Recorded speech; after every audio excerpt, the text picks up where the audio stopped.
The Poem of the Man God, the second year of the public life. Chapter 177. The servant of the Centurion is cured. 2nd of June, 1945. Jesus enters Capernaum, coming from the country. Only the 12 are with him, nay, only 11 apostles, as John is not there. The usual greetings of the crowd form a vast range of expressions, from the entirely simple ones of children, to the rather shy ones of women, to the enraptured ones of people cured miraculously, and those which are either curious or ironical. There are enough to satisfy all tastes, and Jesus replies to everybody according to how he is greeted, caressing the little ones, blessing the women, smiling at those cured miraculously, and with deep respect for the others. But this time the series is completed by the greeting of a centurion of the town, I think. He greets him, "Hail, Master!" To which Jesus replies, "May God come to you." While the crowd draws close to see the outcome of the meeting, the centurion continues, "I have been waiting for you several days. You do not recognize me as one of those who were listening to you on the mount. I was wearing civilian clothes. Are you not asking me why I went there?" "No, I am not. But what do you want from me?" "I have instructions to follow those who hold meetings, because too often Rome has had to regret having granted permission for apparently honest meetings. But seeing and listening to you, I thought of you as a... I have a servant who is ill, Lord. He is lying in my house, in his bed, paralyzed by a disease of the bones, and he suffers dreadfully. Our doctors cannot cure him. Your doctors refuse to come. I invited them to come because it is a disease caused by the corrupt air of this area, and you know how to cure it with the herbs of the feversome soil of the shore, where the water stagnates before being absorbed by the sand of the sea. I am very sorry because he is a faithful servant. I will come and cure him." "No, my lord. I am not asking you to go to all that trouble. I am a heathen filth as far as you are concerned. If the Jewish doctors are afraid of becoming contaminated by coming to my house, all the more reason it would contaminate you who are divine. I am not worthy that you should enter under my roof. But if you say only one word here, my servant will be cured, because you rule over everything. Now, if I, who am subject to my authorities, the first being Caesar, for whom I must act, think, and behave as I am told, can in turn order soldiers under me, and if I say to one, 'Go,' to another, 'Come,' and to a servant, 'Do that,' the first will go where I send him, the other will come because I call him, and the third will do what I tell him. You, as you are who you are, will be immediately obeyed by the disease which shall vanish." "But the disease is not a man," objects Jesus. "Neither are you a man. You are the man. You can therefore give orders to elements and fevers, because everything is subject to your power." Some elders of Capernaum take Jesus aside and say to him, "He is a Roman, but listen to him, because he is an honest man who respects and helps us. It was he who built our synagogue, and he has given strict instructions to his soldiers not to jibe at us on Sabbaths. Grant him, therefore, the grace for the sake of your town, so that he may not be disappointed and irritated, and his fondness for us may not turn into hatred." And Jesus, after listening to them, turns round, smiling at the centurion, and says, "Go ahead, and I will come after you." But the centurion says once again, No, my lord, I have told you, it would be a great honor if you entered under my roof, but I do not deserve so much. Say only one word, and my servant will be cured. Let it be so. Go and have faith. This very moment the fever is leaving him, and life is flowing back into his limbs. Endeavor to get life to come also to your soul. Go. The centurion salutes, then bows and goes away. Jesus watches him go away, then turns to the people present and says, I solemnly tell you that I did not find so much faith in Israel. Oh, it is quite true. The people that walked in darkness saw a great light. On those who live in a land of deep shadow, a light has shone. And also, the Messiah will hoist his flag over the nations and gather them together. Oh, my kingdom, they will really flow to you in immense numbers, more numerous than all the camels and dromedaries of Madian and Ephah, than those who bring the gold and incense of Sheba, more numerous than all the flock of Kedar and the rams of Nebaioth, will be those who come to you, and my heart will exult with joy, seeing all the peoples of the sea and the wealth of the nations coming to me. The islands are waiting for me to adore me, and the children of foreigners will build the walls of my church, the gates of which will lie open continually to receive the kings and the wealth of the nations, and sanctify them in me. What Isaiah saw will be accomplished. I tell you that many will come from the east and the west, and will sit with Abraham, Isaac, and Jacob in the kingdom of heaven, whereas the children of the kingdom will be thrown out into the dark, where there will be weeping and grinding of teeth. You therefore foretell that the Gentiles will be equal to the children of Abraham? Not equal, but greater. You can only regret that it is due to your fault. Not I, but the prophets say so, and the signs already confirm it. Now some of you should go to the house of the centurion and ascertain that his servant is cured, as the faith of the Roman deserved. Come, perhaps in the house there are some sick people waiting for me. Jesus, with the apostles and a few more people, turns his steps towards the usual house where he stays when in Capernaum, while most of the people, driven by curiosity, rush towards the centurion's house, making a great noise.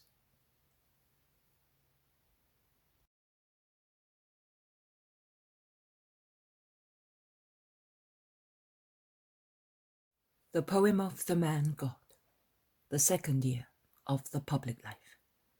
Chapter 178. Jesus meets 3 men who want to follow him. 3rd of June, 1945. I see Jesus turning his steps towards the lake with 11 apostles, as John is still absent. Many people press round him. Among them there are many who were on the mount, mainly men, who have reached him at Capernaum to hear his words once again. They would like to detain him, but he says, I belong to everybody, and there are many who are entitled to have me. I will come back. You will join me, but let me go now. He has difficulty in walking through the crowd who throng the little narrow street. The apostles push with their shoulders to make room for him, but it is like pushing a spongy substance which immediately springs back again. They get angry too, but to no avail. They are already in sight of the lake after a fierce struggle. when a middle-aged, refined-looking man goes near the master and touches his shoulder to attract his attention. Jesus turns round and stops, asking, "What do you want?" "I am a scribe, but our precepts can in no way be compared to your word, and I am fascinated by it, master. I do not want to leave you. I will follow you wherever you go. Which way are you going?"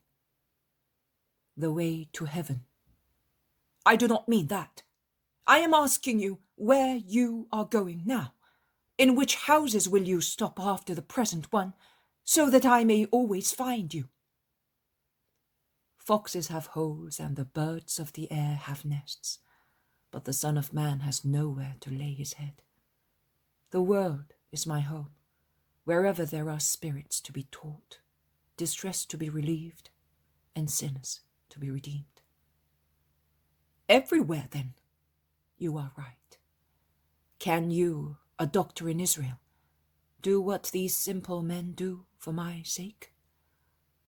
"What are required here are sacrifice, obedience, charity for everybody, a mind adaptive for everything and with everybody. Because compliance is alluring, because he who wishes to cure must bend over all sores. Afterwards, there will be the purity of heaven, but here we are in mud, and we have to pull out of the mud on which we walk, the victims already submerged in it. We cannot lift our clothes and move to one side because the mud is deeper there. Purity must be within us. We must be sated with it so that nothing else can enter. Can you do all that?" "At least let me try." "Try. I will pray that you may succeed." Jesus begins to walk again, and his attention is drawn by two eyes staring at him. The eyes of a tall, strong young man who has stopped to let the train of followers pass, as he seems to be going in a different direction. Jesus says to him, "Follow me." The young man starts, changes colour, blinks as if he were dazzled by light, then opens his mouth to speak, but cannot find an immediate reply. At last, he says, "I will follow you, but my father died at Chorazin, and I must bury him. Let me do that, and then I will come." "Follow me. Leave the dead to bury their dead. You have already been attracted by life. On the other hand, you aspired to that. Do not weep over the gap which life opened around you to make you a disciple. The miming of affection is the root of the wings which are born of a man who has become a servant of the truth. Leave corruption to its own fate. Rise towards the kingdom of the incorrupt. You will find there also the incorruptible pearl of your Father. God calls and passes by. Tomorrow you would no longer find your heart of today or God's invitation. Come. Go and announce the kingdom of God." The man is leaning against a low wall and with his arms hanging by his sides. He is holding 2 bags full of perfumes and bandages. His head is lowered in thought, wavering between 2 loves, for God and for his Father. Jesus waits and looks at him. He then gets hold of a little child, clasps him to his heart, saying, "Say with me, I bless you, O Father, and I invoke your light for those who weep in the haze of life. I bless you, O Father, and I invoke your strength for those who are like a child in need of support. I bless you, O Father, and I invoke your love, that it may cause men to forget everything which is not yourself, as they can find all good in you, both here and in heaven, although they cannot believe it."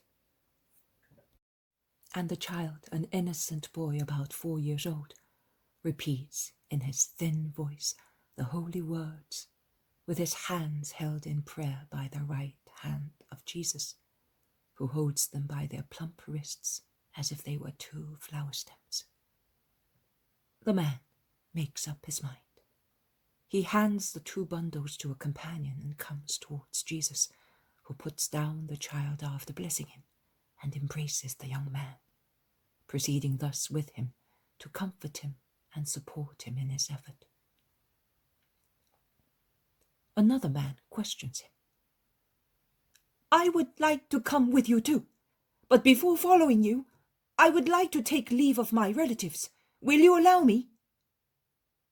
Jesus stares at him and replies, "There are too many roots in your human being. Uproot them, and if you cannot, cut them off. One must come to God's service with spiritual freedom. He who gives himself must have no ties."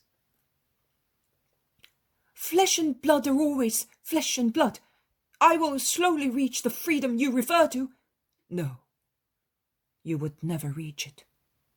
God is as exacting as he is infinitely generous in rewarding. If you wish to be a disciple, you must embrace your cross and follow me. Otherwise, one remains a simple believer. The way of the servant of God is not strewn with petals of roses, and it is absolute in its demand. No one who has put his hand to the plough to furrow the fields of hearts and spread there the seed of God's doctrine can look back to see what he left, what he lost, and what he could have had if he had followed another common way. Who does that is not fit for the kingdom of God. Work upon yourself, make a man of yourself, and then come. Not now." They reach the shore. Jesus goes on board Peter's boat and whispers a few words to him. I see Jesus smile while Peter makes a gesture expressing amazement, but he does not say anything. Also, the man who did not go to bury his father in order to follow Jesus gets into the boat.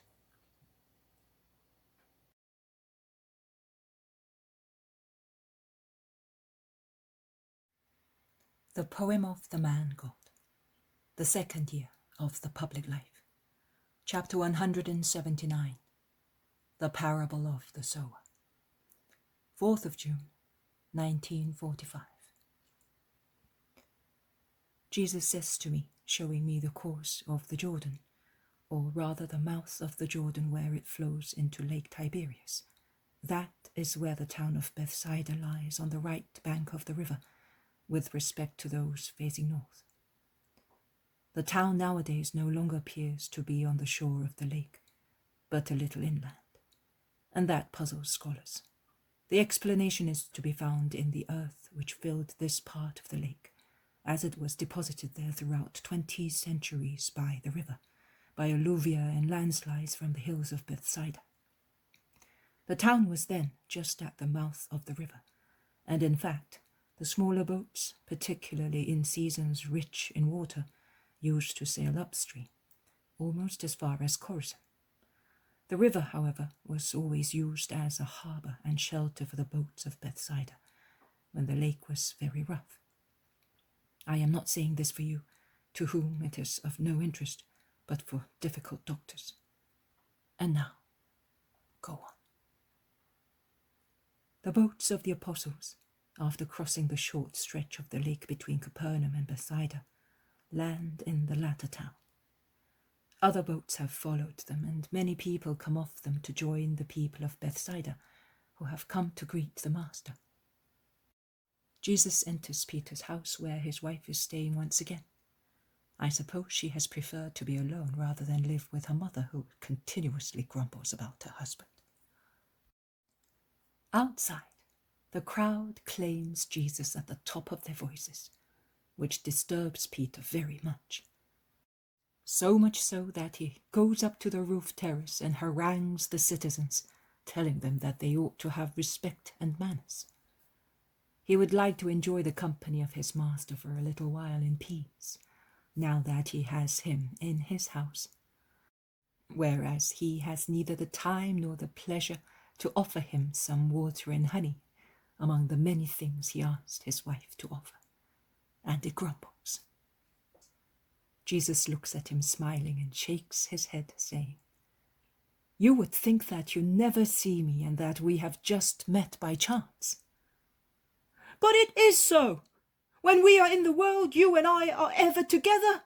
Never in your life. Between you and me, there is the world with its sick people, its distressed people, its listeners, its curious people, its slanderers, its enemies, and you and I are never together. Here, instead, you are with me, in my house, and they ought to understand that." He is really upset. "But I do not see the difference, Simon. My love is the same, and my word is the same, whether I tell you privately or I tell everybody. What difference does it make?" Peter then confesses his great grief.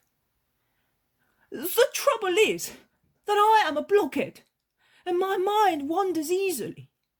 When you speak in a square, on a mountain, amongst a large crowd, I understand everything, but I do not know why. I remember nothing. I told also my companions, and they say that I am right. Other people, I mean the people who listen to you, understand you, and remember what you say. How often we have heard someone say, 'I have no longer done that because you told us,' or 'I came because once I heard you say so, and I was impressed by it.' We, instead, it's like a watercourse which passes by and does not stop. The river bank no longer has the water which has passed by. It is true that other water comes, a great deal of it, but it passes by, and I am terrified at the thought that, if what you say will come true, the moment will come when you will no longer be there to play the part of the river, and I, what will I give to those who are thirsty if I cannot save even one drop of that great lot you give me?"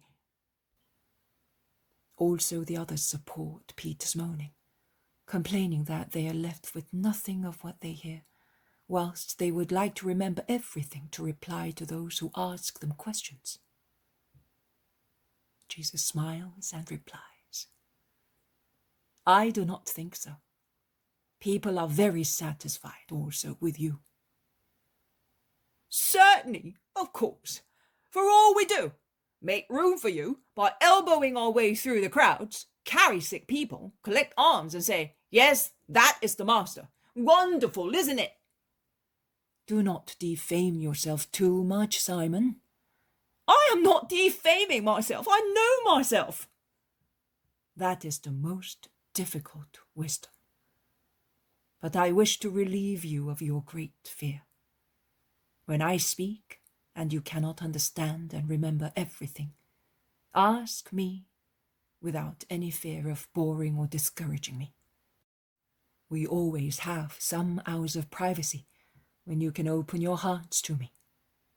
I give so much to so many, and what would I not give you whom I love so much that God could not love you more? You spoke of waves that pass by and nothing is left on the bank. The day will come when you will realize that every wave has deposited a seed, and that a plant has grown from every seed. You will find in front of you flowers and plants for all occasions, and you will be amazed at yourself, saying, 'What has the Lord done to me?' Because you will then be redeemed from the slavery of sin, and your present virtues will have reached a great height of perfection." "You say so, my lord, and I rest upon your word." Now let us go to those who are waiting for us. Come, peace to you, woman. I will be your guest this evening. They go out, and Jesus directs his steps towards the lake to avoid being oppressed by the crowds.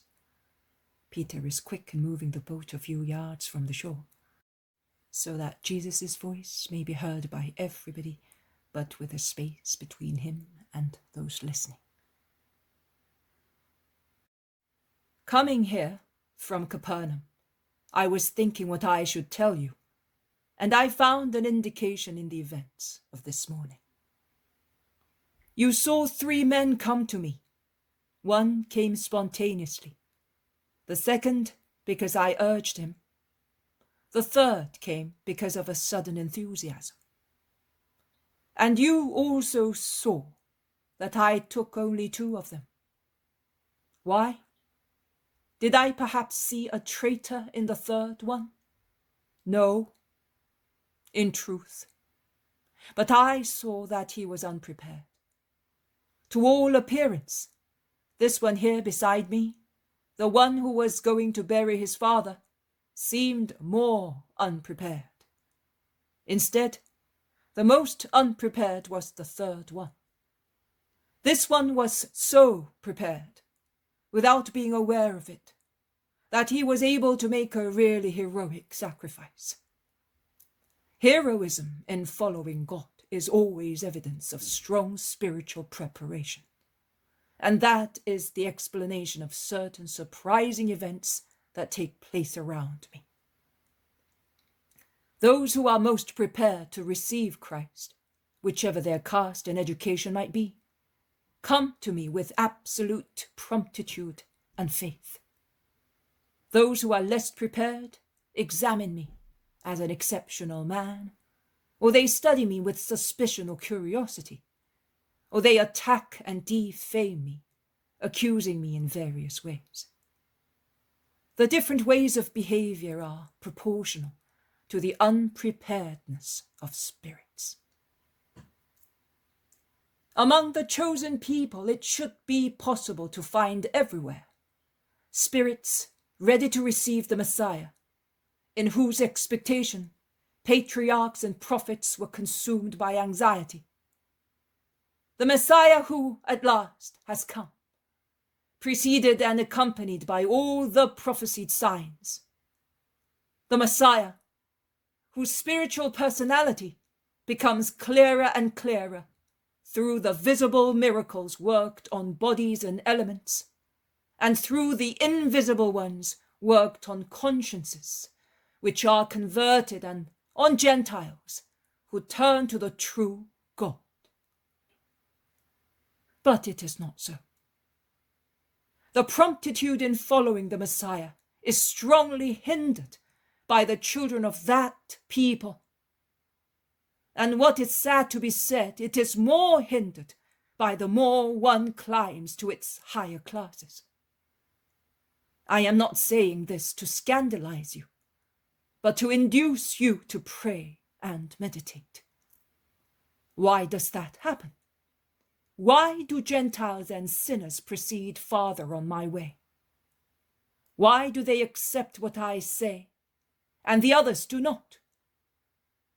Because the children of Israel are anchored, nay, they are stuck, like pearl oysters, to the bank where they were born. Because they are sated, overwhelmed, and obese with their wisdom, and they cannot make room for mine by throwing away what is superfluous to make room for what is necessary. The others do not suffer from such slavery. They are poor heathens or poor sinners, unimpeded like a boat which is adrift. They are poor people who have no treasures of their own, but only heaps of errors or sins, of which they gladly strip themselves as soon as they understand what the gospel is, and they taste its fortifying honey, which is quite different from the nauseating mixture of their sins. Listen, and perhaps you will understand better how the same action can bear different fruits. A sower went out to sow. He owned many fields of various kinds.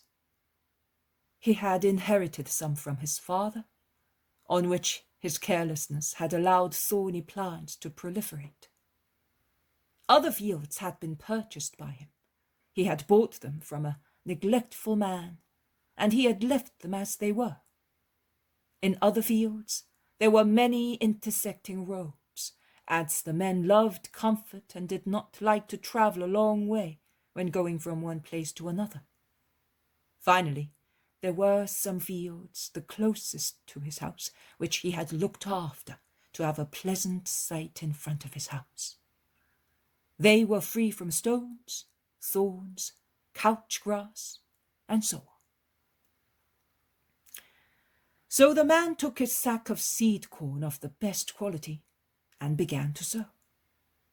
The seed fell on the good soft soil, which had been ploughed, weeded, fertilized, in the fields near the house. It was spread in the fields with many roads and paths, which divided them into small portions, and caused also the fertile soil to be covered by ugly arid dust. Some of the seed fell on the fields, where the foolishness of the man had allowed the thorny plants to proliferate. The plough had turned them upside down. It looked as if they were not there, but they were, because only fire, the radical destructor of weeds, prevents them from growing again.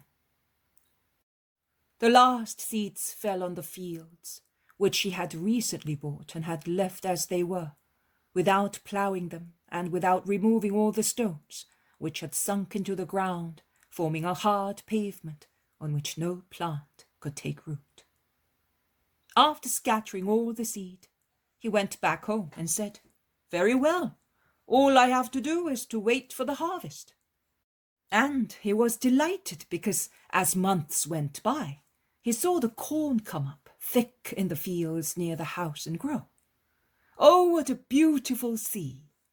And it turned gold, and it sang hosannas to the sun, as one ear rubbed against another. The man said to himself, "All the fields are like these ones. Let us prepare sickles and granaries. How much bread, how much gold!"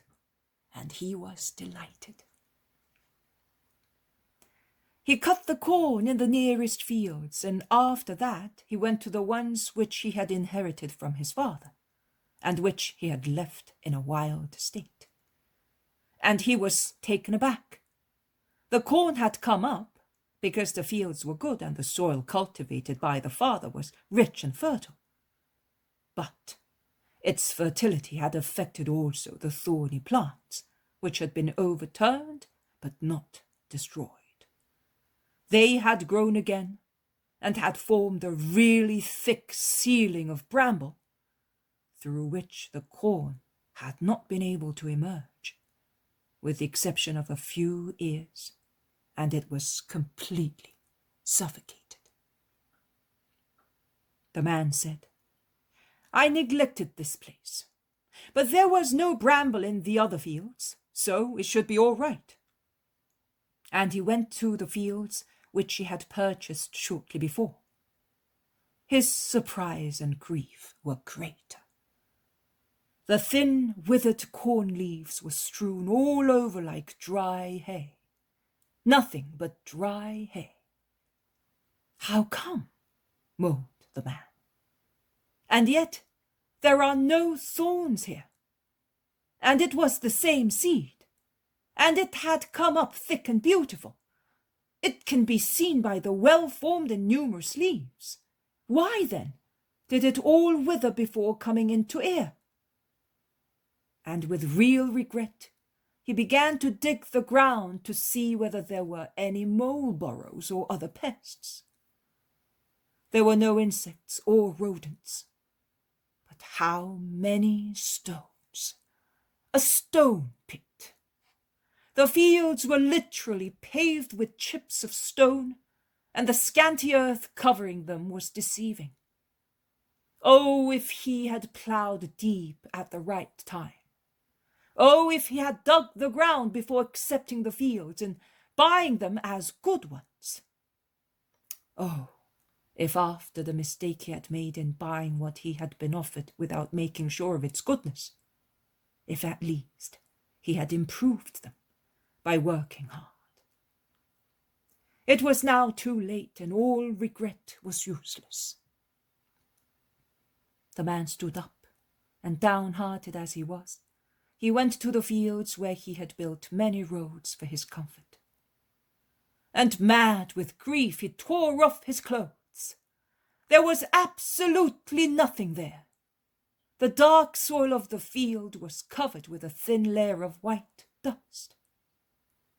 The man collapsed to the ground, moaning, "But why here? There are no stones, no bramble here, because these are our fields. My grandfather, my father, and I have always owned them, and in many, many years we made them fertile. I built the roads, I have taken some of the earth away, but that could not make them so sterile." He was still weeping when he received the answer to his grief from a swarm of birds which flew eagerly from the paths to the field and back to the paths in search of seeds. The field, which had been turned into a network of paths, on the edges of which the corn had fallen, had attracted many birds, which first had eaten the corn on the paths, and then the seeds in the field, down to the last grain. So, the same seed, sown in all the fields, had yielded 100 to 1, in some 60, 30, nothing in others. Listen, anyone who has ears. The seed is the word, the same for everybody. The places where the seed fell, your hearts. Meditate the parable and understand it. Peace be with you. He then turns towards Peter and says, "Go up the river as far as you can and stop on the other side." And while the two boats sail a short distance up the river and then stop near the bank, Jesus sits down and asks the new disciple, "Who is left now at home?" "My mother and the eldest brother, who has been married for 5 years. My sisters are in various parts of the region. My father was a very good man. My mother mourns his death broken-heartedly." The man stops all of a sudden, stifling heartfelt sobs. Jesus grabs his hand and says, "I experienced that sorrow myself, and I saw my mother weep, so I can understand." The rubbing of the boat on the pebbly riverbed causes the conversation to be interrupted, to allow them to go ashore. The low hills of Bethsaida, which almost reach down to the lake, have come to an end here. Instead, a plain rich in crops extend from this shore, on the other side of Bethsaida, northwards. "Are we going to Merom?" asks Peter. "No, let us take this path among the fields." The lovely and well-kept fields show ears of corn still tender but well-formed, all of the same height, and while lightly undulating in the cool northern breeze, they look like another small lake, the sails of which are the trees growing here and there, full of whistling birds.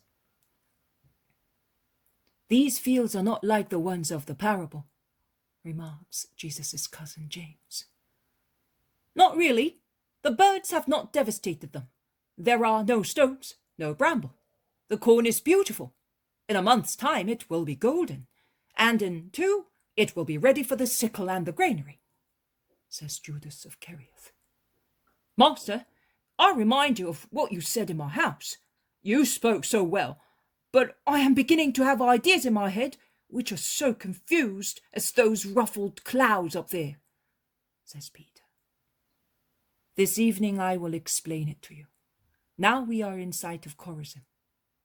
And Jesus stares at the new disciple, saying, Much is given to those who give, and possessions do not deprive the gift of its merits. Take me to the sepulchre of your family and to your mother's house." The young man kneels down, kissing Jesus' hand and weeping. "Get up, let us go. My spirit has perceived your weeping. I want to fortify you in your heroism through my love." Isaac the elder had told me how good you were. Isaac, you know, you cured his daughter. He was my apostle, but I see that your kindness is much greater than I was told. We shall call also on the elder to thank him for giving me a disciple.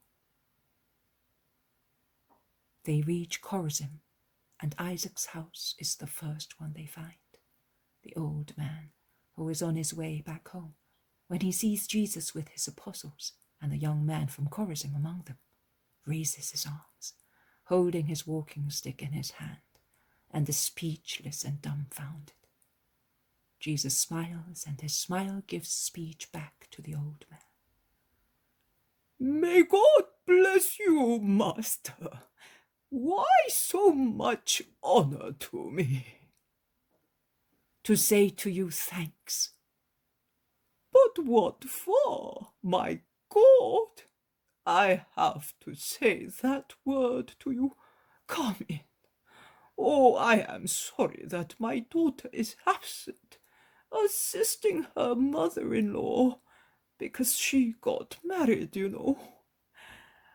I have received nothing but blessings after I met you. After she was cured, that rich relative of ours came from far away, a widower with the little ones needing a mother. Oh, but I have already told you all that. My head is old. Forgive me." "Your head is wise and forgets to be proud of the good it does for its master. To forget the good done is wisdom. It shows humility and trust in God." "But I would not know." "And this disciple, have I not had him through you?" "Oh, but have I done anything? I have done nothing, you know. I only told him the truth, and I am happy that Elias is with you." He turns towards Elias and says, "Your mother, after the first moment of astonishment, was relieved when she heard that you were with the Master. The last honors rendered to your father were very solemn. He has not long been buried." "And what about my brother?" "He is quiet, you know. He was rather upset by your absence, because of the village people. He still has that mentality." The young man turns to Jesus. "You said so, but I would not like him to be dead. Let him become alive as I am, and at your service." The others do not understand, and they look at one another inquisitively. But Jesus replies, "Do not despair, but persevere." He blesses Isaac and goes away, notwithstanding they entreat him to stay. They stop first near the sepulchre and pray. After, through a still semi-bare vineyard, they go to Elias's house. The meeting of the two brothers is rather a cold one. The elder feels offended and wants people to notice it. The younger feels guilty from a human point of view and does not react. But the arrival of their mother, who without saying anything prostrates herself and kisses the hem of Jesus' tunic, brightens the atmosphere and their spirits. And they want to honor the Master. But Jesus does not accept anything. He only says, "Let your hearts be just, one towards the other, as just was he whom you are mourning. Do not give a human sense to what is superhuman, death and the election to a mission. The soul of your just father was not upset, seeing that this son was not present at the burial of his body, but it rested quietly on the certainty of Elias's future. Do not let worldly thoughts disturb the grace of the election. If the world was surprised at not seeing him near his father's coffin, the angels exulted, seeing him beside the Messiah. Be just, and may that comfort you, Mother. You brought him up wisely, and he has been called by wisdom. I bless you all. Peace be with you, now and always." They go on the road which takes them back to the river, and from there to Bethsaida. Elias did not delay even for one moment on the threshold of his father's house. After kissing his mother goodbye, he followed the Master with the simplicity of a child who follows his real father.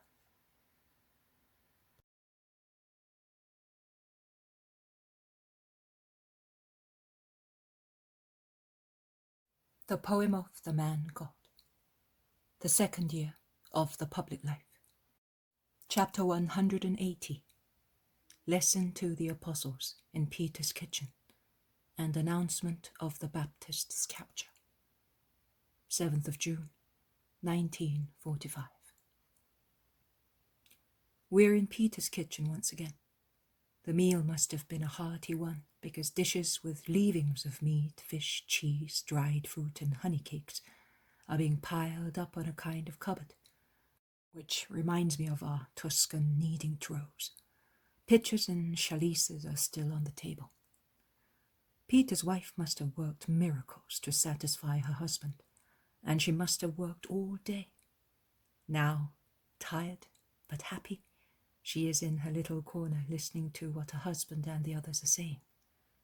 She watches her Simon, who, as far as she is concerned, must be a great man, even if he is somewhat exacting. And when she hears him speak new words, where before he could only talk of boats, nets, fish, and money, she begins to blink as if she were dazzled by a bright light. Peter, both because of his joy in having Jesus at his table and because of the hearty meal he has had, is in the best of spirits this evening. And the future Peter, preaching to the crowds, is disclosed. I do not know which remark of a companion originated the clear-cut reply of Peter, who says, "It will happen to them what happened to the founders of the Tower of Babel. Their own pride will provoke the collapse of their theories, and they will be crushed." Andrew objects to his brother. "But God is mercy. He will prevent the collapse to give them time to mend their ways." "Do not believe that. They will crown their pride with false accusations and persecutions. Oh, I can already see it. They will persecute us, as to disperse us, as unpleasant witnesses, and since they attack the truth by laying snares for it, God will take revenge, and they will perish." "Will we have the strength to resist?" asks Thomas. "Well, as for me, I will not have it, but I put my trust in him." And Peter nods to the Master, who is listening and is silent. His head is slightly inclined, as if he wished to hide his understanding countenance. "I think that God will not put us to tests beyond our strengths," says Matthew. "Or he will at least increase our strength in proportion to the tests," concludes James of Alphaeus. "He is already doing that. I was rich and powerful. If God had not decided to preserve me for a purpose of His, I would have surrendered myself to despair and perished when I was persecuted and an outcast. I would have acted harshly against myself. Instead, a new wealth, which I had never possessed before, descended upon my desolation, the wealth of a conviction God exists. First, God. Yes, I believed I was a faithful Israelite, but mine was a faith of formalism, and I thought that the reward of my faith was always inferior to my virtue. I took the liberty of debating with God because I felt that I was still something on the earth. Simon Peter is right. I, too, was building a Tower of Babel by praising myself and satisfying my ego, when everything collapsed around me, and I was like a worm crushed by the weight of all this human futility. Then I no longer debated with God, but with myself, with my stupid self, and I ended up by demolishing it. And as I did so, making room for what I think is the God immanent in our earthly beings, I gained new strength and wealth. The certainty that I was not alone, and that God was watching over man, defeated by men and by evil. According to you, what is God? The God immanent in our earthly beings, as you said. What do you mean? I do not understand you, and I think it is a heresy. God is the one we know through the law and the prophets. There is no other God, says rather sternly Judas of Kerioth. If John was here, he would tell you better than I can. But I will tell you as best I can. God is the one we know through the law and the prophets. That is true. But in what do we know him, and how? Judas of Alphaeus exclaims, little and badly. The prophets who described him for us knew him. The idea we have is a muddled one, as we can just see through a mound of explanations piled up by sects. Sects? What do you mean? We have no sects. We are the children of the law. We all are, the angry, aggressive Iscariot says. The children of the laws, not of the law. There is a slight difference. Plural, not singular. In actual fact, we are the children of what we created, no longer of what God gave us, retorts Thaddeus. The laws derive from the law, says the Iscariot. Also, diseases originate in our bodies, but that does not mean that they are good, replies Thaddeus. But let me hear what this immanent God of Simon Zealot is. The Iscariot, who cannot argue against the remark of Judas Alphaeus, endeavours to take the discussion back to where it started. Simon Zealot says, our senses need a turn to catch an idea. Each of us, I am referring to us believers, believes by the virtue of faith in the Most High Lord and Creator, eternal God, who is in heaven.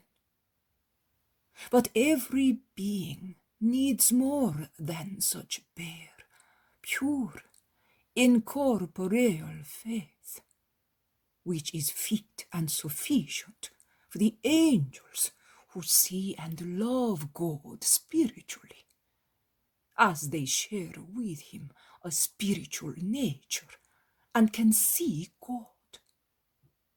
We have to create a picture of God for ourselves, which picture is made with the essential features that we ascribe to God, to give a name to his infinite, absolute perfection.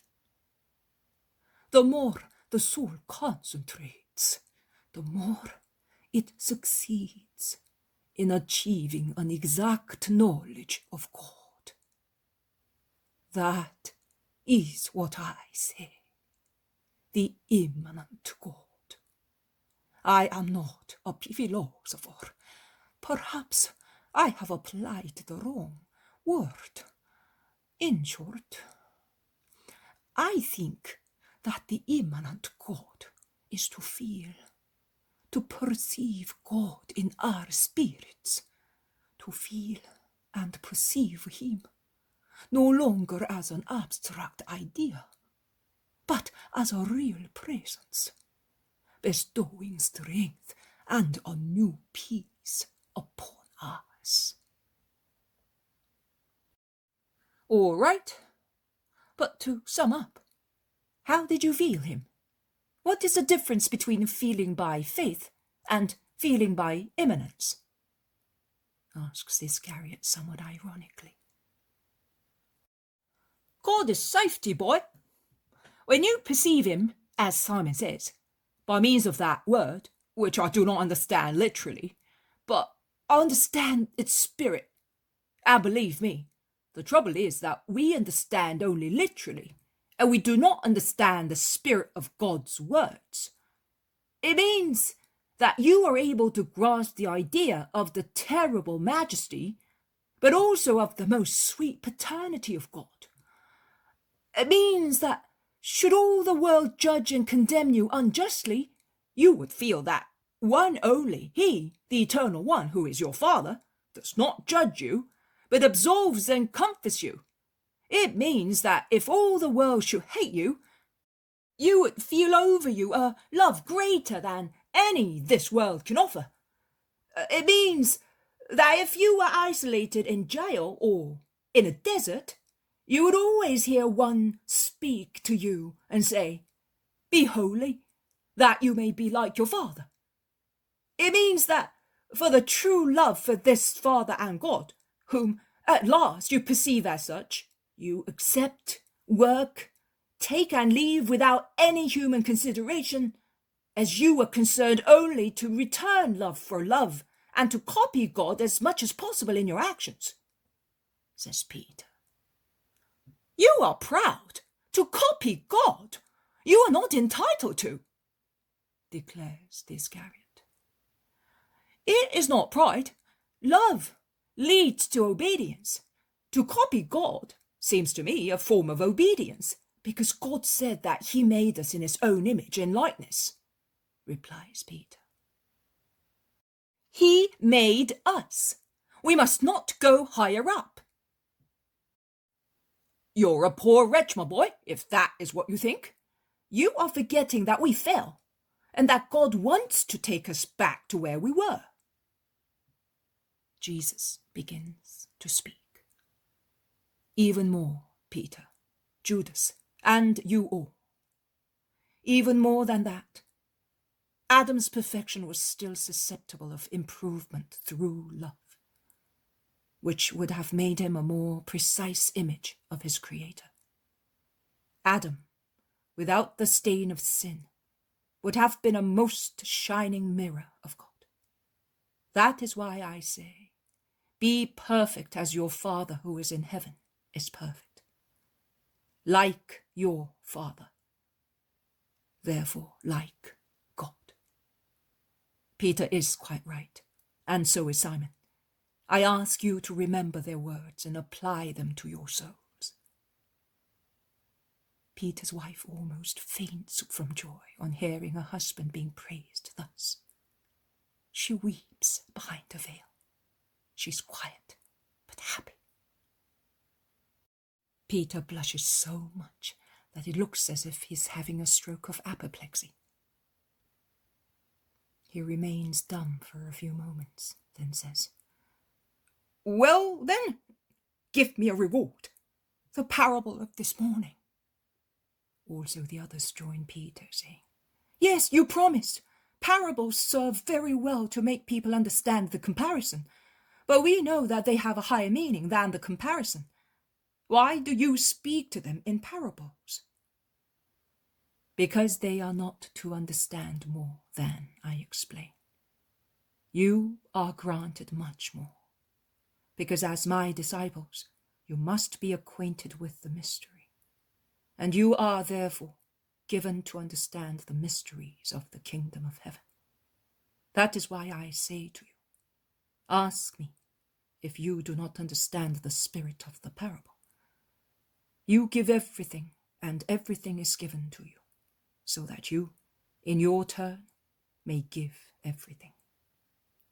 You are giving everything to God: love, time, interests, freedom, lives. And God gives you everything to reward you and to enable you to give everything in the name of God to those who come after you. Thus, to those who have given will be given abundantly. But he who gave only partly or did not give at all will be deprived also of what he has. I speak to them in parables, so that while seeing, they may see only what is illuminated by their will to adhere to God, and while listening, always through the same will of adherence, they may hear and understand. See, many hear my word, few adhere to God. Their spirits lack goodwill. Isaiah's prophecy is fulfilled in them. You will hear with your ears and will not understand. You will look with your eyes and will not see. Because this people is hard-hearted. Their ears are hard and their eyes are closed, so that they may not see and hear, that they may not understand with their hearts and convert, that I may cure them. But you are blessed, because your eyes see and your ears hear, and because of your good will. I solemnly tell you that many prophets and many just people were anxious to see what you see, and they did not see it, and to hear what you hear, and they did not hear it. They pined away with the desire to understand the mystery of the words, but as soon as the light of the prophecy went out, the words remained like burnt out coals, also for the holy man who had received them. Only God reveals himself. When his light fades out, as soon as the purpose of illuminating the mystery comes to its end, the inability to understand envelops the regal truth of the word received, like the bandages of a mummy. That is why I said to you this morning, the day will come when you will find everything I have given you. Now you cannot remember, but later light will come upon you, not just for a moment, but for an inseparable union of the eternal Spirit with yours, whereby your teaching concerning what pertains to the kingdom of God will be infallible. And what applies to you will apply also to your successors, if they live of God as of one bread only. Now listen to the spirit of the parable. We have 4 kinds of fields: the fertile ones, the thorny ones, the stony ones, and the ones full of paths. We also have 4 types of spirits. There are the honest spirits, the spirits of goodwill, prepared by their own will and the work of an apostle, of a true apostle. Because there are apostles who have the name, but not the spirit of an apostle. And they are more lethal for the will in formation than birds, thorns, and stones. They upset in such a way through their intolerance, their haste, their reproaches, and their threats, as to drive people away from God forever. There are others who, on the contrary, through an excess of benignity, utterly out of place, cause the seeds to rot in too soft a soil. Because of their lack of vigor, they kill the vigor of the souls they cure. But let us consider the true apostles, that is, the shining mirrors of God. They are paternal, merciful, patient, and at the same time they are strong, as their Lord is strong. Now, the souls prepared by them, and by their own will, can be compared to the fertile fields, free from stones and brambles, from couch grass and darnel, in which the word of God thrives, and every word, that is every seed, bears a bundle of ears, yielding in some places 100, in others 60, 30%. Are there any like that among those who follow me? There certainly are, and they will be holy. They come from all castes and countries, and there are Gentiles among them, and they will yield 100% because of their goodwill, only because of that, or because of their goodwill and that of an apostle or disciple who prepares them for me. The thorny fields are those in which thorny tangles of personal interests, which suffocate the good seed, have been allowed to grow by carelessness. You must watch yourselves all the time.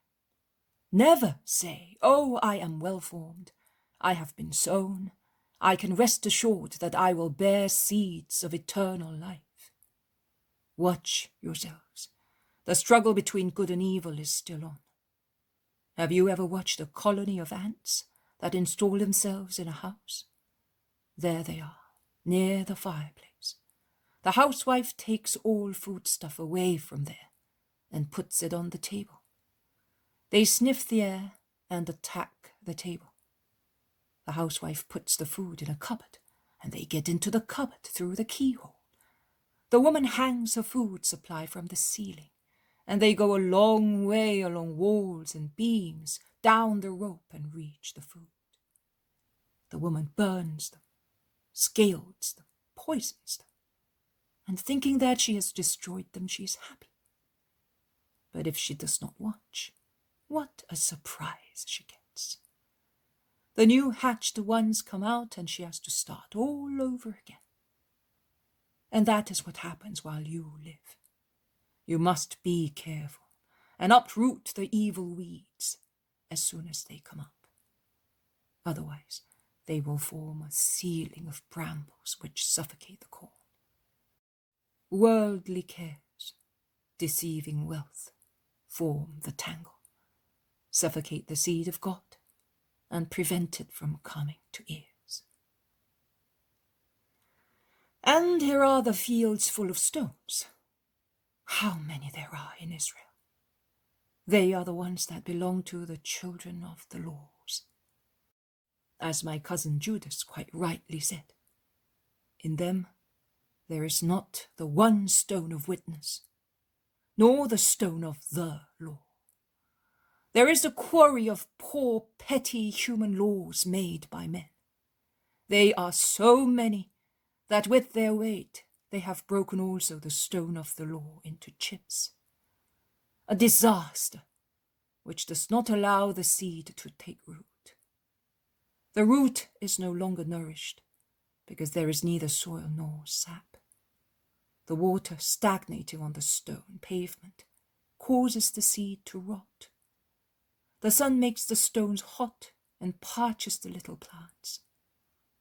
Such are the spirits of those who put complicated human doctrines in place of the simple doctrine of God. They even receive my word with joy. At first, it shakes and allures them, but later, they would need to be heroes and work hard to clean the field. Their souls and minds of all rhetorical stones. The fear of human retaliation is enough. It is enough to say, and after, what will the mighty ones do to me? And the poor seed languishes without nourishment. It is enough for the whole quarry to stir with the vain sound of the hundreds of precepts which have been put in place of the precept, that man perishes with the seed received. Israel is full of them. That explains why the coming to God is in inverse ratio to human power. The last are the dusty, barren fields full of roads, those of worldly, selfish people. Their comfort is their law, enjoyment, their aim. Their ambitions, to do no work, to slumber, to enjoy themselves, to feast. The spirit of the world is their king. The dust of worldliness covers the soil which becomes moldy. Birds, that is dissipation, rush onto the 1,000 paths which have been built to make life easier. The spirit of the world, that is, of the evil one, picks up and destroys all their seeds that falls on this soil, open to all sensuality and laxity. Have you understood? Have you any questions to ask? No? In that case, we can go and rest, and tomorrow we will leave for Capernaum. There is one place to which I must go before starting my journey to Jerusalem for Passover. Shall we go through Arimathea again? Asks the Iscariot. I am not sure.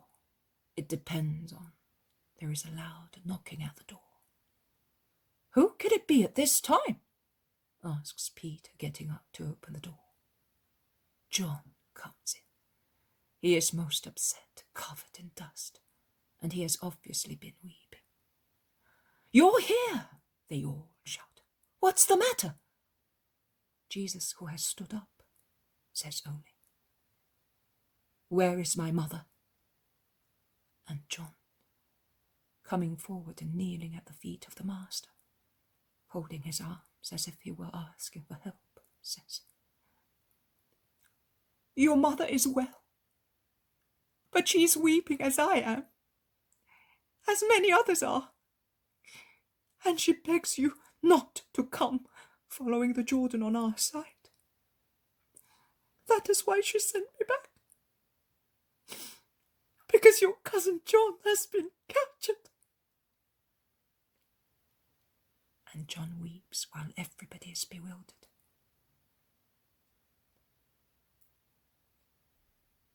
Jesus turns very pale, but does not become excited. He says only, Stand up and tell us. I was going down with your mother and the other women. Isaac and Timonius were also with us. We were 3 women and 3 men. I was carrying out your instruction to take Mary to John. You knew it was their last farewell. It was to be their last farewell.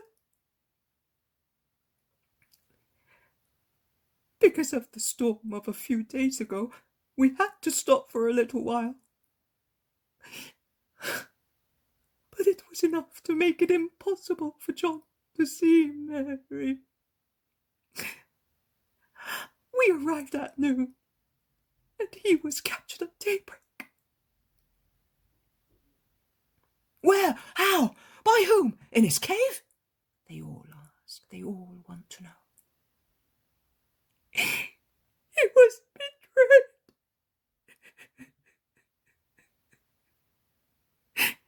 They used your name to betray him. How horrible! Who did that? They all shout. And John, shuddering, whispering in a low voice what not even the air should hear, states, "It was one of his disciples." The confusion is at its highest pitch. Some curse, some weep, some are petrified with astonishment. John throws his arms round Jesus' neck and shouts, "I am afraid for you! For you! The saints have their traitors who sell themselves for gold and for fear of the mighty ones, yearning for reward, obeying Satan. For thousands of things. Oh, Jesus, Jesus, how dreadful! My first master, my John, who gave me to you." "It is all right. Do not worry. Nothing will happen to me for the time being." "But later, what will happen later? I look at myself, at these. I'm afraid of everybody, also of myself. Will one of us be your traitor?" "Are you mad? And do you think that we would not tear him to pieces?"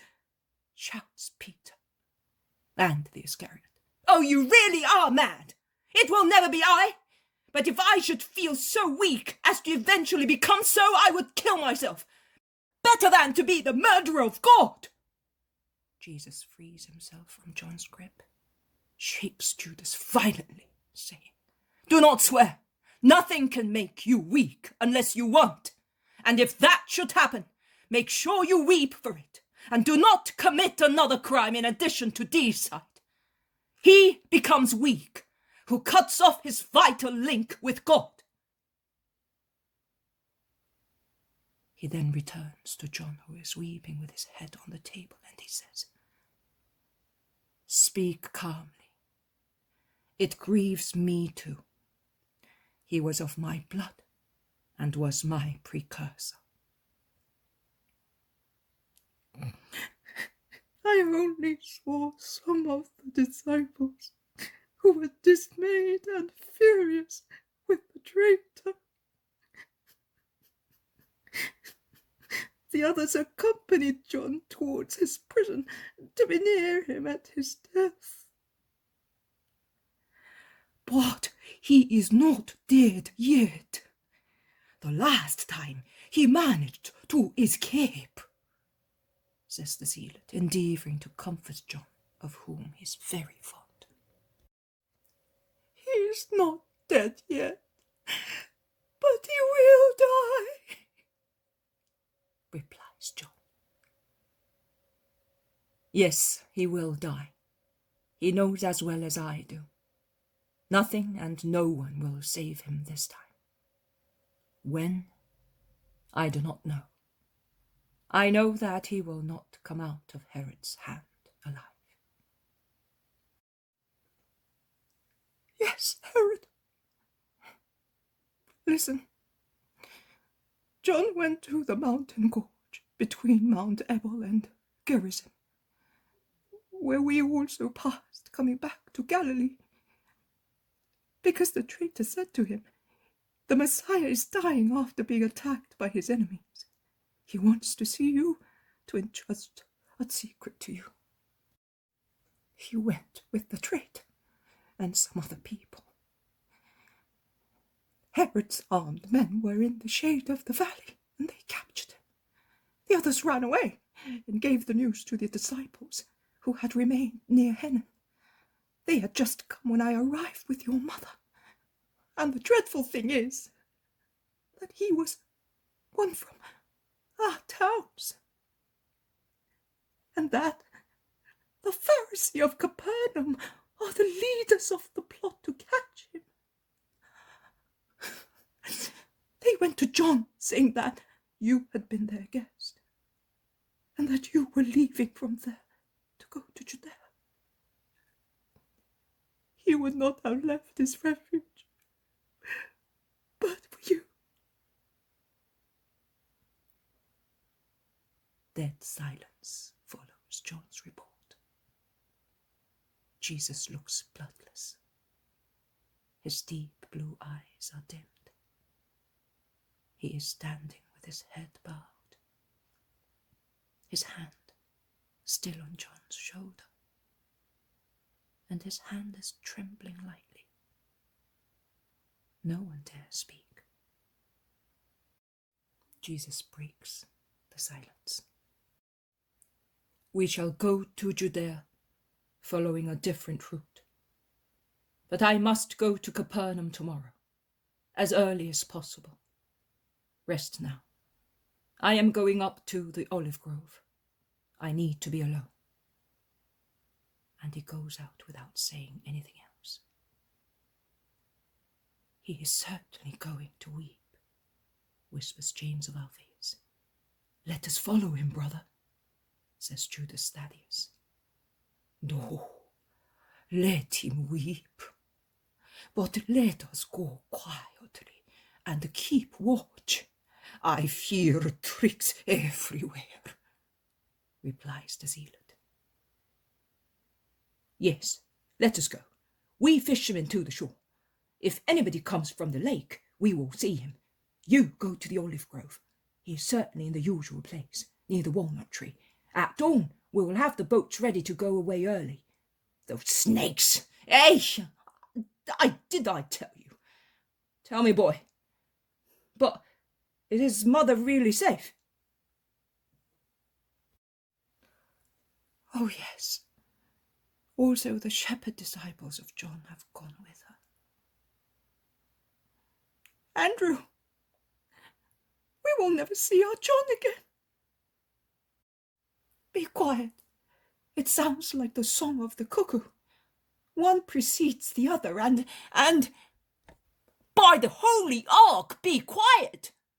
If you go on talking about misfortunes to the master, I will start from you, letting your backs feel the weight of my oar, shouts an enraged Peter. You, he then says to those who are going to the olive grove, get some clubs, some big branches. You will find some in the woodshed, and spread out, armed with them. The first one to come near Jesus to harm him, kill him. The disciples, we must be careful with the new ones, exclaims Philip. The new disciple feels hurt and asks, are you in doubt about me? He chose me and wanted me. Not about you. I mean the scribes and Pharisees and their worshippers. That is where the trouble will come from, believe me. They go out, some towards the boats, some towards the olive groves. And it all ends.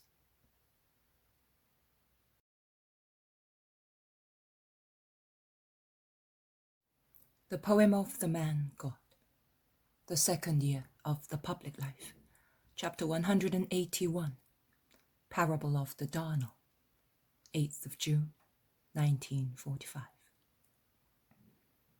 A clear dawn causes the lake to sparkle like pearls and envelops the hills in a mist as light as a muslin veil, through which olive and walnut trees, houses, and the background of villages look prettier than usual. Boats are sailing smoothly and quietly towards Capernaum. All of a sudden, Peter turns the tiller of the rudder so abruptly that the boat heels to one side. "What are you doing?" asks asks Andrew. There is a boat of an hour. It is leaving Capernaum now. My eyes are good, and since yesterday evening I have the scent of a hound. I do not want them to see us. I am going back to the river. We shall go on foot. Also the other boat has followed the maneuver, but James, who is holding the rudder, asks Peter, Why are you doing that? I will tell you later. Follow me. Jesus, who is sitting astern, rouses when they are almost off the Jordan. What are you doing, Simon? He asks. We're getting off here. There is a jackal about. It is not possible to go to Capernaum today. I want to go and find out what is happening first. I will go with Simon and Nathaniel, 3 worthy people against 3 unworthy ones. If the unworthy ones are not more. You must not see traps everywhere now. Is that not the boat of Simon the Pharisee? It is just that one. He was not present at John's arrest. I don't know.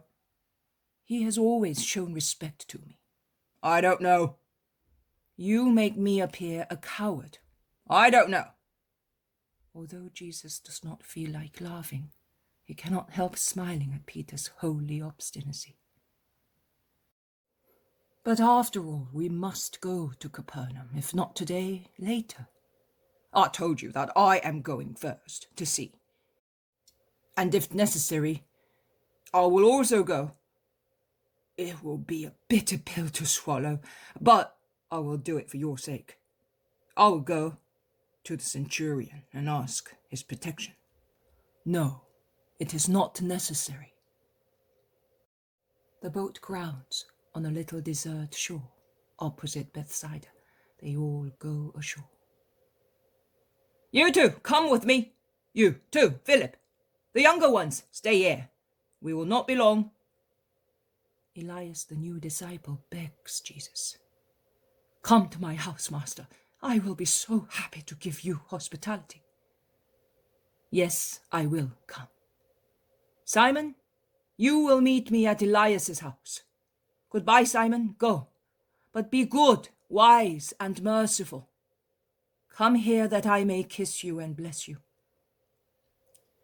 Peter does not guarantee that he will be good, patient, and merciful. He is silent and kisses Jesus while being kissed by him.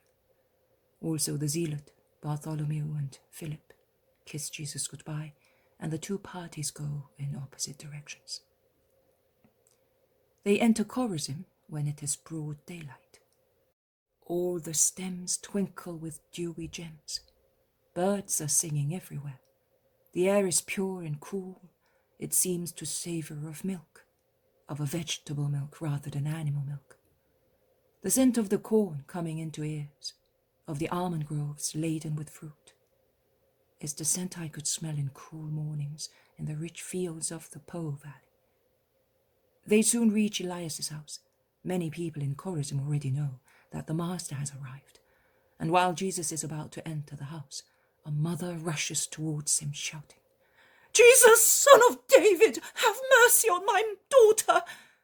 She is carrying in her arms a little girl, about 10 years old, who is very thin and waxen, or yellowish rather than waxen.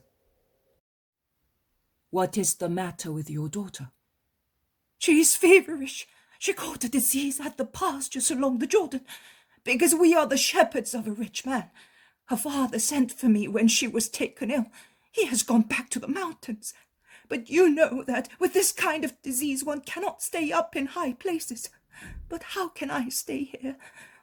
Our master has allowed me so far, but I look after the wool and the litters.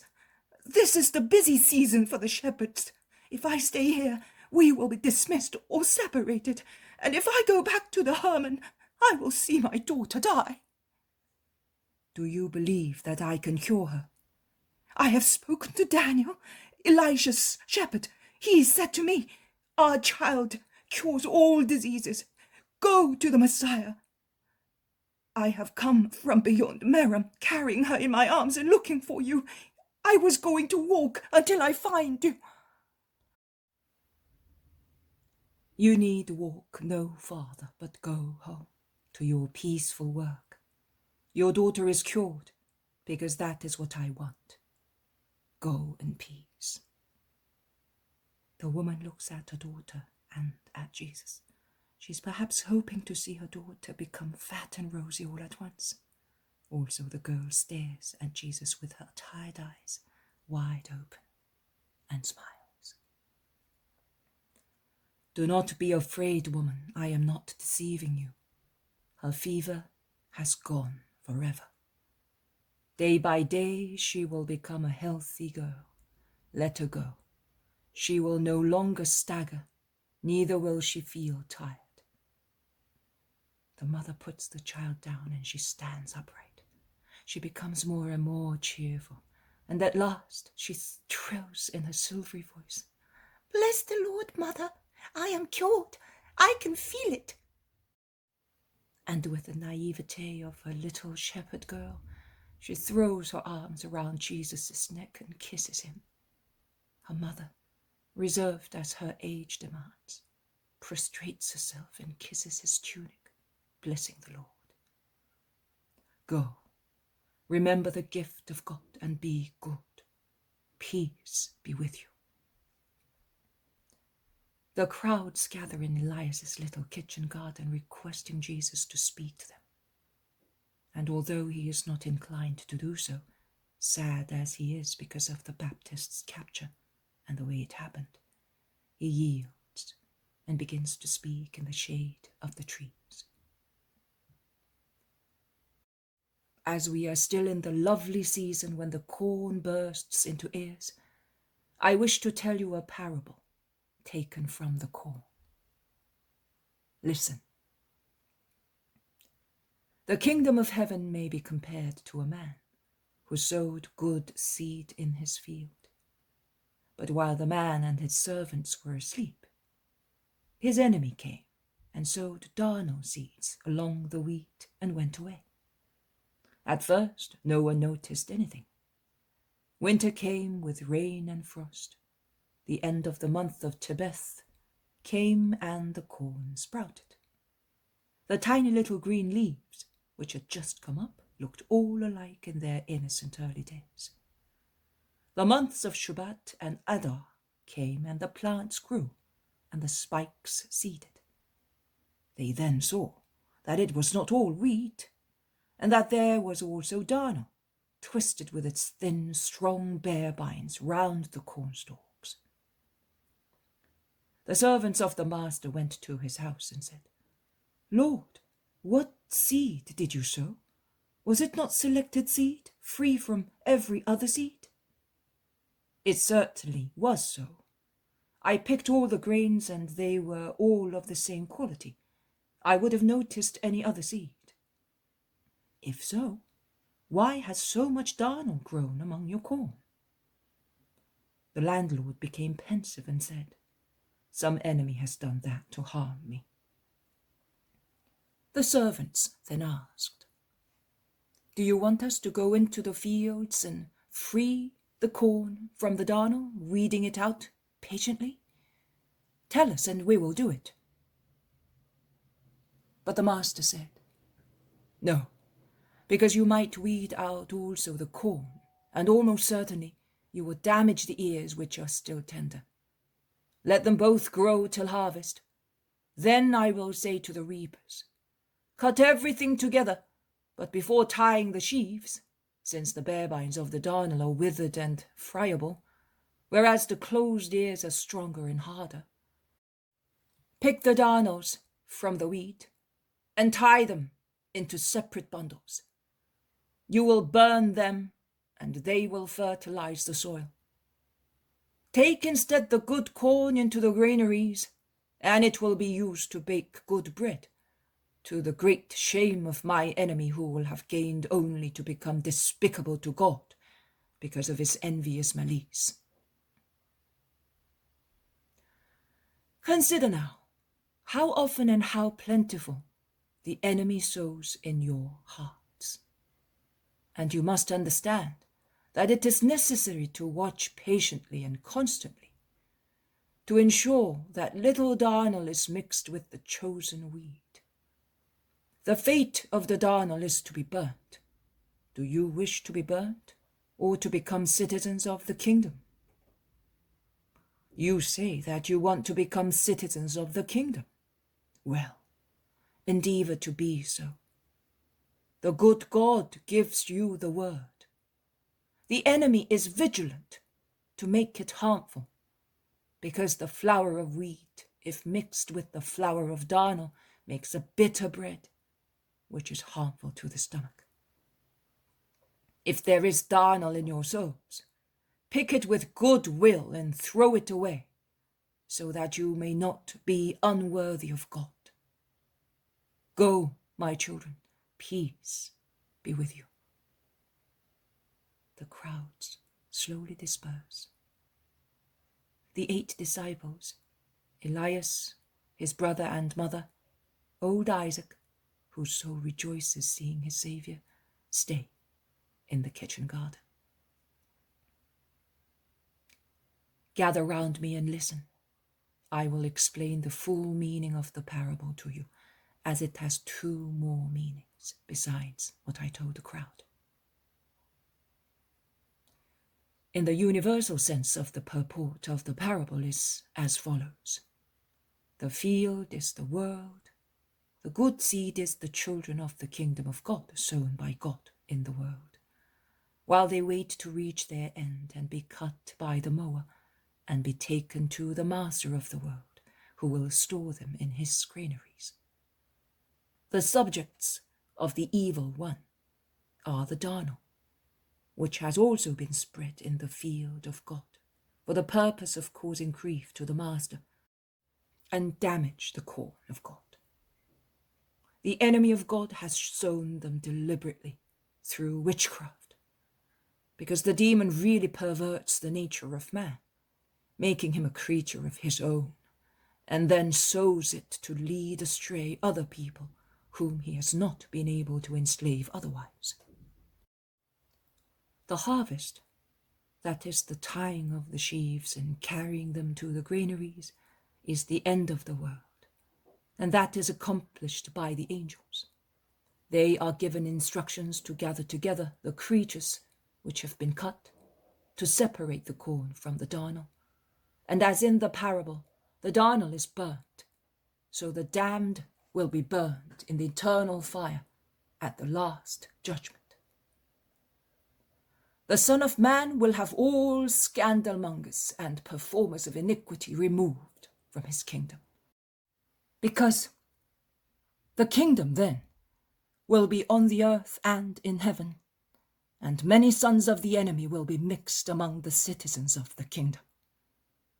And as prophesied also by prophets, they will reach the perfection of scandal and abomination in every ministry on the earth, and will be of great annoyance to the children of the Spirit. The corrupt will have already been driven out of the kingdom of God in heaven, because no corruption will enter heaven. And now the angels of the Lord, brandishing their sickles among the group of the last harvest, will mow down and separate the corn from the darnel, and will throw the latter into the burning furnace, where there will be weeping and grinding of teeth. The just, instead, the chosen seed, will be taken to the eternal Jerusalem, where they will shine like the sun in the kingdom of my Father and yours. That is the universal sense. But there is another sense, which is the answer to the question which you have been asking yourselves many times, and particularly since yesterday evening. Your question is, can there be traitors in the mass of disciples? And your hearts tremble with horror and fear. Yes, there may be some. There are certainly some.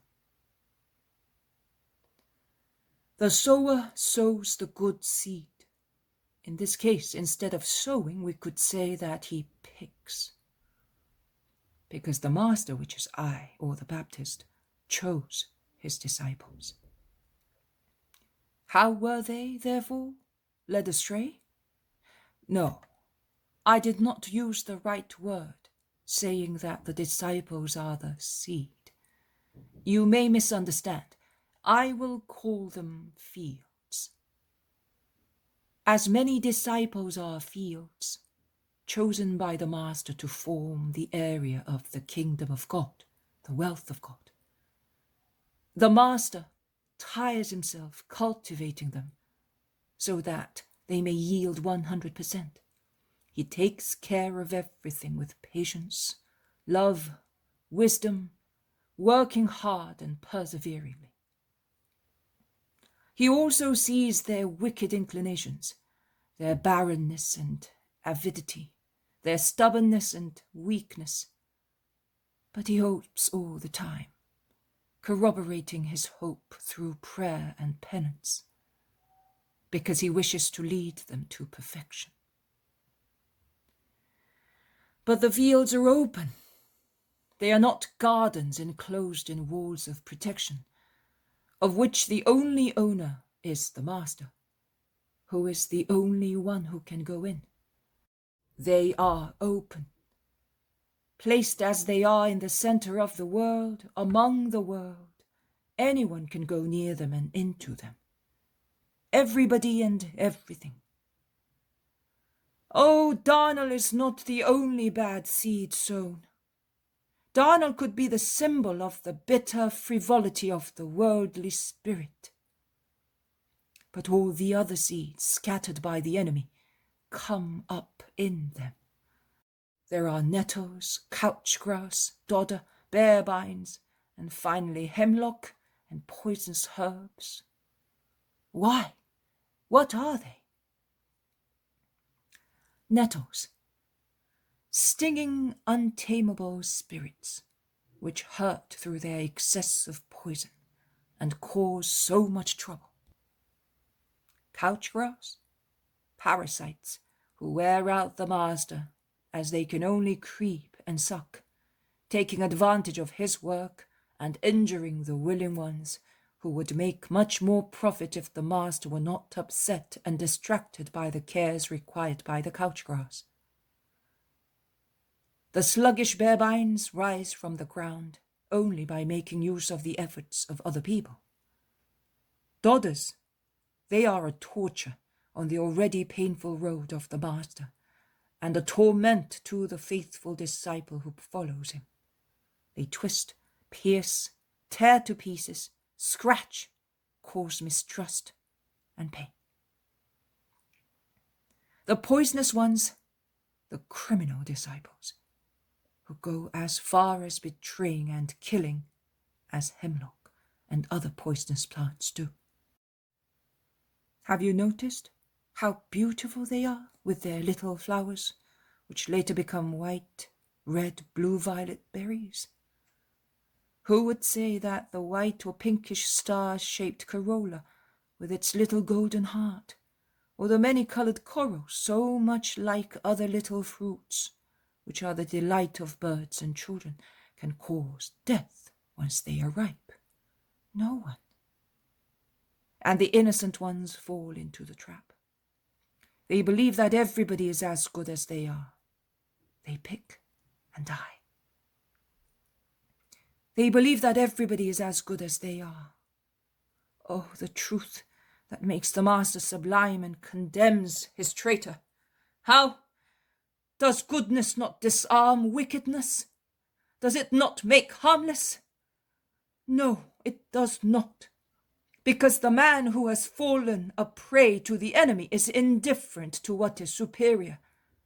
And what is superior changes aspect as far as he is concerned.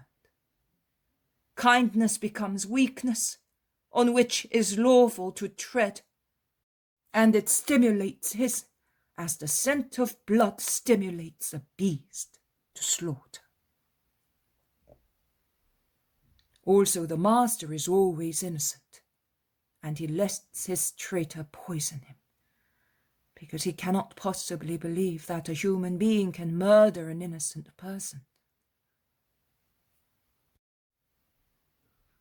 The enemies come into the fields of the Master, that is to his disciples. They are many, and Satan is the first one.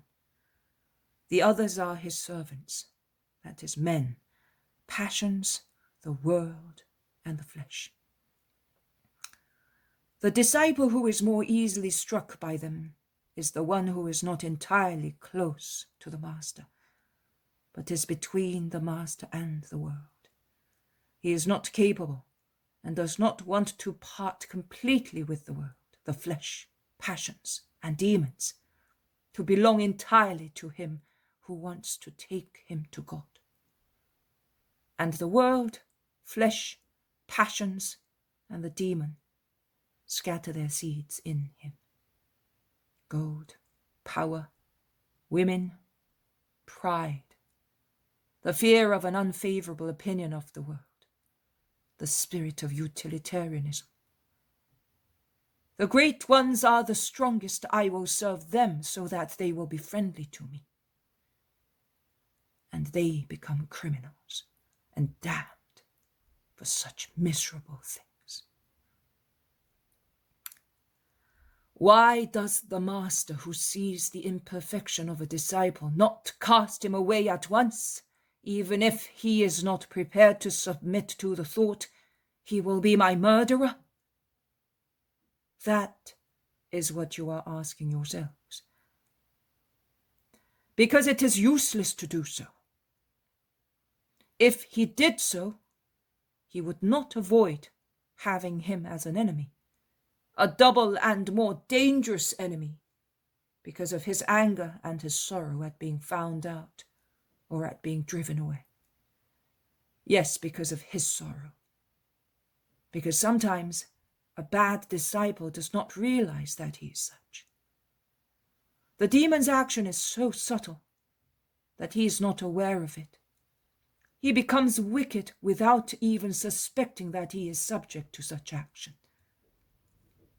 And because of his anger, he is enraged at being known for what he is, when he is aware of Satan's work and of his followers, the men who tempt weak people in their weak points, to remove from the world a saint who offends them, wicked as they are, when compared to his goodness. The saint then prays and trusts in God. Let what you allow be done, he says. He adds only the clause, providing it serves your purpose. The saint knows that the time will come when the wicked Darnel will be rejected from the harvest. By whom? By God himself, who does not allow more than what is useful to the triumph of his loving will. If you maintain that Satan and his followers are always to be blamed, it seems to me that the responsibility of the disciple diminishes, says Matthew. Do not believe that. If there is good, there is also evil, and man is gifted with discernment and freedom. You say that God does not allow more than what is useful to the triumph of his loving will. Therefore, also such error is useful, if he allows it, and it serves the triumph of the divine will, says the Iscariot. And you infer, as Matthew does, that justifies the disciples' crime. God created the lion without ferocity and the snake without poison. Now one is ferocious and the other poisonous. That is why God separated them from man. Ponder over that and draw conclusions. Let us go to the house. The sun is already too warm. It looks as if there is going to be a storm. And you are tired because of the sleepless night. The room in the houses are high, large, and cool. you will be able to rest, says Elias. They go up the outside staircase, but only the apostles lie down on the mats to rest. Jesus goes out onto the terrace, a corner of which is shaded by a very tall oak tree, and becomes engrossed in thought.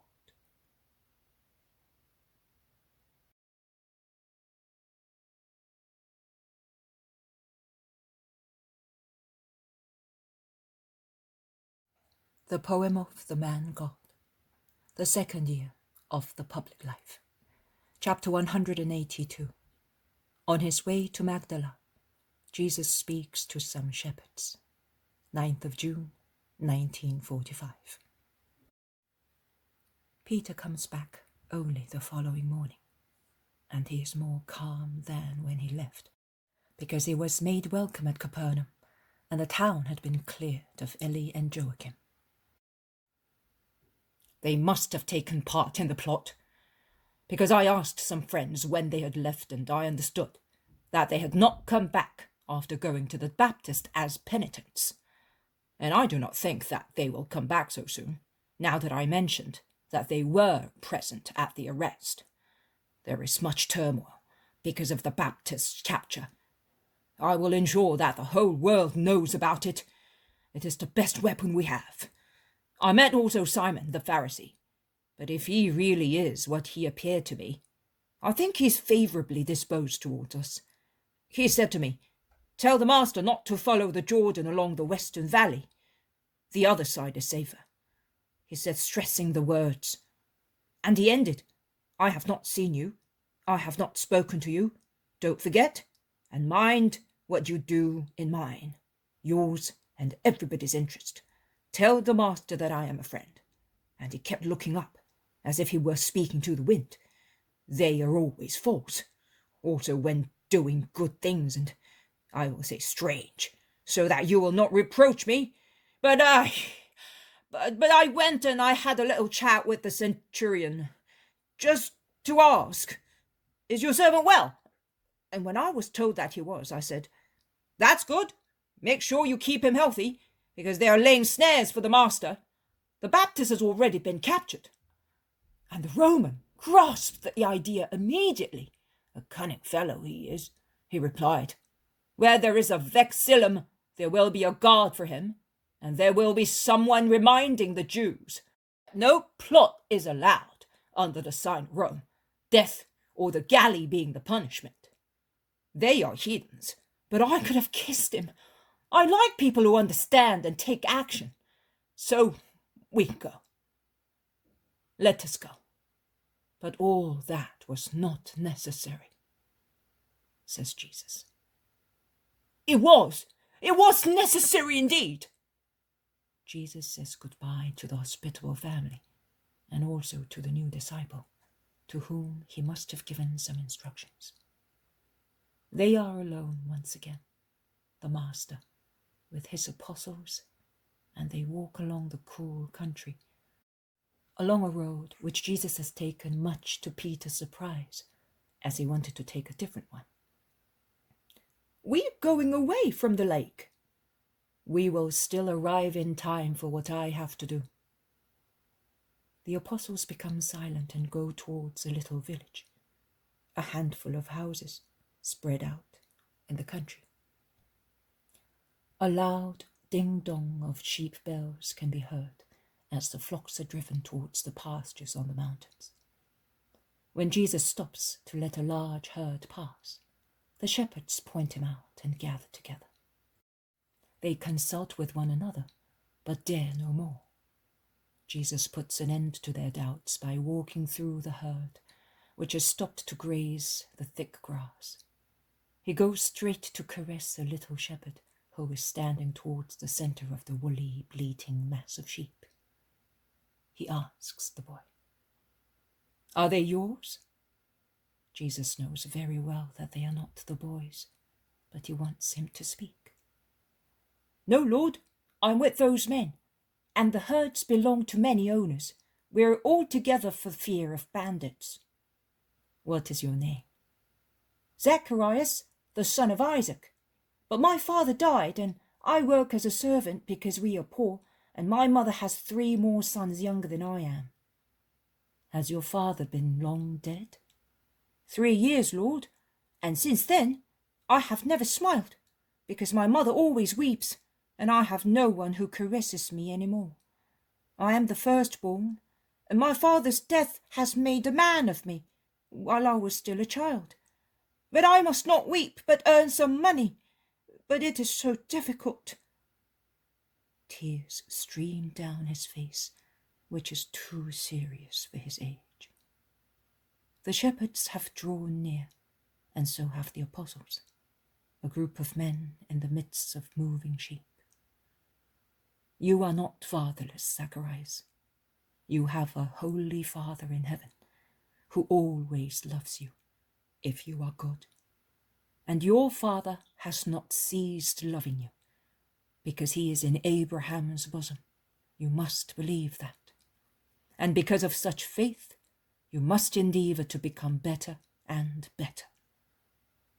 Jesus speaks kindly and caresses the boy. A shepherd dares to ask, "You are the Messiah, are you not?" "Yes, I am. How do you know?" "I know that you were about in Palestine, and I know that you speak holy words. That is why I recognized you." "Are you going far?" "Up to the high mountains. The hot weather is coming. Will you not speak to us? Up there, where we are, only the winds speak, and sometimes the wolf speaks and it slaughters, as it happened to Zacharias' father. During the whole winter we were hoping to see you, but we never found you.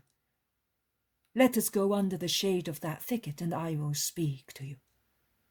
And Jesus goes ahead of them, holding the little shepherd by the hand and caressing with the other hand the little lambs which raise their heads bleating. The shepherds gather the flock under a coppice, and while the sheep lie down ruminating, or graze or rub themselves against a tree trunk, Jesus speaks. "You said, 'Up there, where we are, only the winds speak, and sometimes the wolf speaks and slaughters.'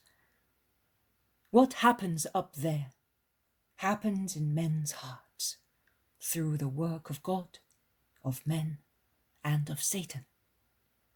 You may therefore have up there what you would have in any other place.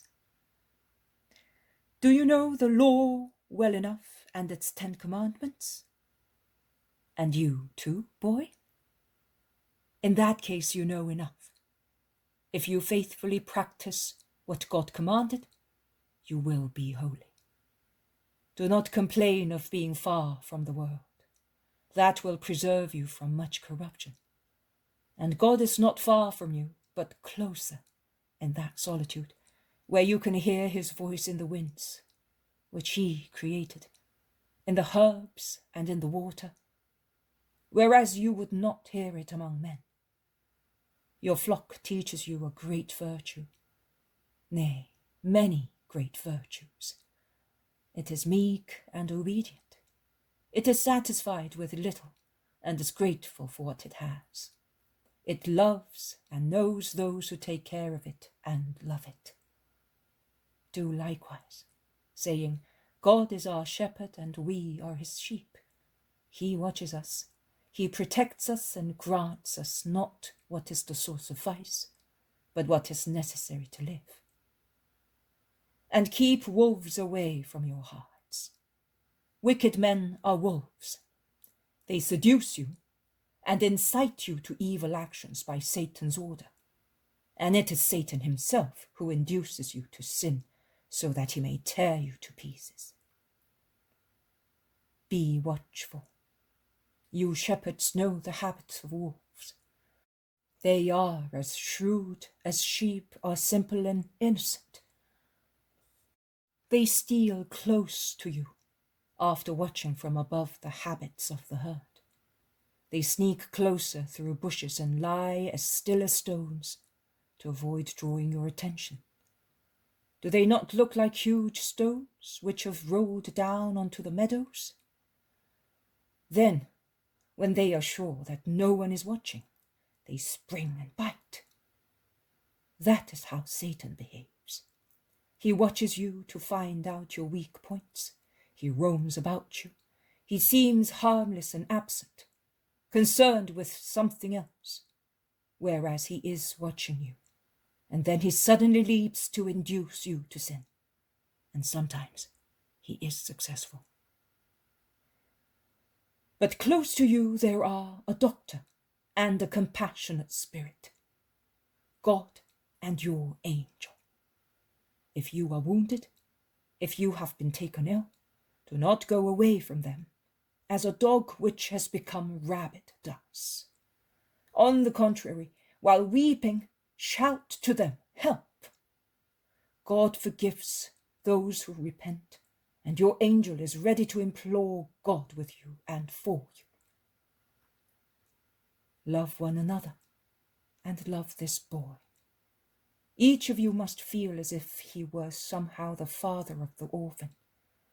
The presence of a child amongst you should influence every action of yours through the holy restraint of respect for a child. And let your company make up for what death deprived him of. We must love our neighbor. This boy is the neighbor entrusted to you by God in a special manner. Teach him to be good, a faithful believer, honest and free from vices. He is worth much more than one of these sheep. Now, if you take care of the sheep because they belong to the owner, who would punish you if you should let them perish, how much more care you must take of this soul, which God entrusts to you for himself and for his dead father. His situation as an orphan is a sad one indeed. Do not make it more painful by taking advantage of him and vexing him because he is only a youngster. Remember that God sees the deeds and tears of every man and takes everything into account in order to reward or punish. And you, my boy, remember that you are never alone. God sees you, and so does the Spirit of your Father. When something upsets you and induces you to do wrong, say, "No, I do not want to be an orphan forever and ever." You would be if you damned your soul by sinning. Be good. I bless you so that all goodness may be with you. If we were going the same way, I would continue to speak to you for a long time. But the sun is rising and you must go, and so do I. Your task is to protect the sheep from the heat, mine to relieve men of another ardor, a more dreadful one, the passions of their hearts. Pray that they may consider me as their shepherd. Goodbye, Zacharias. Be good. Peace be with you. Jesus kisses the little shepherd and blesses him, and while the flock moves slowly away, his eyes follow him. He then resumes his way. You said that we are going to relieve hearts of another ardor. Where are we going? Asks the Iscariot. For the time being, as far as that shady spot where the stream is. We will have something to eat there, and then you will be told where we are going. Jesus says.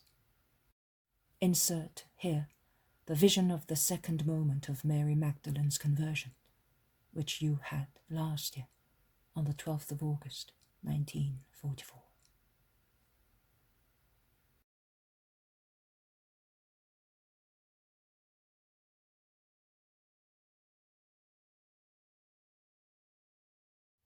The poem of the man God, the second year of the public life. Chapter 183. Jesus at Magdala. He meets with Mary Magdalene the second time. 12th of August, 1944. The entire apostolic college is round Jesus, sitting on the grass in the cool shade of a thicket near a stream.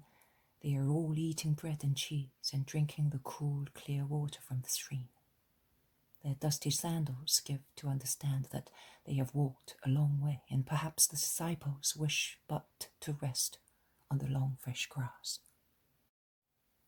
But the tireless walker is not of the same mind. As soon as he deems that the hottest hour is over, he gets up, goes on to the road and looks. He then turns round and says, "Let us go." Nothing else. "Are we going back to Capernaum?" asks Peter. Jesus replies, "No. Just no." "We're going to Tiberias then?" insists Peter, who is anxious to know. "Not there either." "But this road takes one to the Sea of Galilee, and Tiberias and Capernaum are there." "And there is also Magdala," says Jesus with a half-serious expression to satisfy Peter's curiosity. "Magdala? Oh." Peter is somewhat scandalized, which makes me think that the town is ill-famed. "Yes, to Magdala. Do you consider yourself too honest to enter that town?" "Peter, for my sake, you will have to enter not towns of pleasure but real brothels. Christ did not come to save those who are already saved, but those who are lost. And you shall be called Peter, or Rock, not Simon, for that purpose." "Are you afraid of becoming contaminated?" "No, not even this one. See?" And he points at the very young John. "Will suffer any harm, because he does not want, as you do not want, as your brother and John's brother do not want, as none of you, for the time being, wants. As long as one does not want, no harm is done. But one must not want resolutely and perseveringly. You will obtain willpower and perseverance from the Father by praying with sincere intentions. Not all of you will be able to pray thus in future." "What are you saying, Judas? Do not be too self-confident. I, who am the Christ, constantly pray to have strength against Satan. Are you better than I am? Pride is the opening through which Satan penetrates. Be vigilant and humble, Judas." "Matthew, since you are familiar with this place, tell me, is it better to go to the town this way, or is there another road?" "It depends, Master. If you want to go to the area of Magdala where fishermen and poor people live, this is the road. But I do not think this is the case. But I am telling you to give you a complete answer. If you want to go where the rich people are, then in about 100 yards you have to leave this road and take another one, because their houses are approximately in this direction, and it is necessary to go back." "We will go back, because I want to go to the residential area of the wealthy people." "What did you say, Judas?" "Nothing, Master. It is the second time you ask me in a very short time, but I have never spoken." "Not with your lips, no. But you have spoken, grumbling in your heart. You have grumbled with your guest, your heart. It is not necessary to have an interlocutor in order to speak. We say many words to ourselves, but we must not moan or calumniate, not even with our own ego." The group proceed in silence. The main road becomes a town street, paved with 1 handbreadth wide square stones. The houses are more and more splendid and magnificent, surrounded by luxuriant flourishing gardens and orchards. I'm under the impression that the elegant Magdala was for the Palestinians a kind of place of pleasure, like some towns around our lakes in Lombardy, Stresa, Cardone, Palanza, Bellagio, and so on. Among the rich Palestinians there are many Romans, who must have come from other places such as Tiberias or Caesarea, possibly officials of the governor or merchants who export to Rome the most beautiful products of the Palestinian colony. Jesus proceeds, sure of himself, as if he knew where to go. He follows the contour of the lake, which reflects the houses and gardens built on its limits. A loud noise of crying people can be heard from a sumptuous house. It is the voices of women and children. The shrill voice of a woman shouts, "My son! My son!" Jesus turns round and looks at his disciples. Judas steps forward. "No, not you," orders Jesus. "You, Matthew, go and find out." Matthew goes and comes back. "A brawl, master. A man is dying, a Jew. The man who wounded him, a Roman, has run away. His wife, mother, and children have rushed to help him, but he's dying. Let us go. Master, master, it happened in the house of a woman who is not his wife. Let us go." Through the wide open door, they enter a large hall, which opens onto a lovely garden. The house seems to be divided by this kind of covered peristyle, which is full of pots with green plants, statues, and inlaid articles. It is a mixture of a hall and greenhouse. In a room, the door of which opens onto the hall, there are some women weeping. Jesus goes in confidently, but he does not pronounce his usual greeting. Among the men present, there is a merchant who obviously knows Jesus, because as soon as he sees him, he says, "The Rabbi of Nazareth," and greets him respectfully. "Joseph, what is the matter?" "Master, a stab wound in his heart. He's dying." "Why?" A grey-haired, unkempt woman stands up. She was kneeling near the dying man, holding his limp hand, and with distracted face and voice she shouts, "Because of her! Because of her! She has turned him into a devil! Mother, wife, children no longer existed for him! Hell will have you, Satan!" Jesus looks up, and his eyes follow the trembling, accusing hand, and in a corner, against the dark red wall, he sees Mary of Magdala, more immodest than ever, wearing, I would say, nothing on half of her body, because she is half naked from the waist upwards, draped in a kind of hexagonal net, decorated with little round objects, which look like tiny pearls. But as she is in a half light, I cannot see her well. Jesus lowers his eyes once again. Mary, lashed by his indifference, stands up, whereas before she seemed somewhat depressed, and strikes a defiant pose. "Woman," says Jesus to the mother, "do not curse. Tell me, why was your son in this house?" "I told you, because she infatuated him. She did."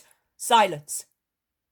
So, he was in sin too, because he is an adulterer and an unworthy father of these innocent children. He therefore deserves his punishment. In this life and in the next one, there is no mercy for those who do not repent."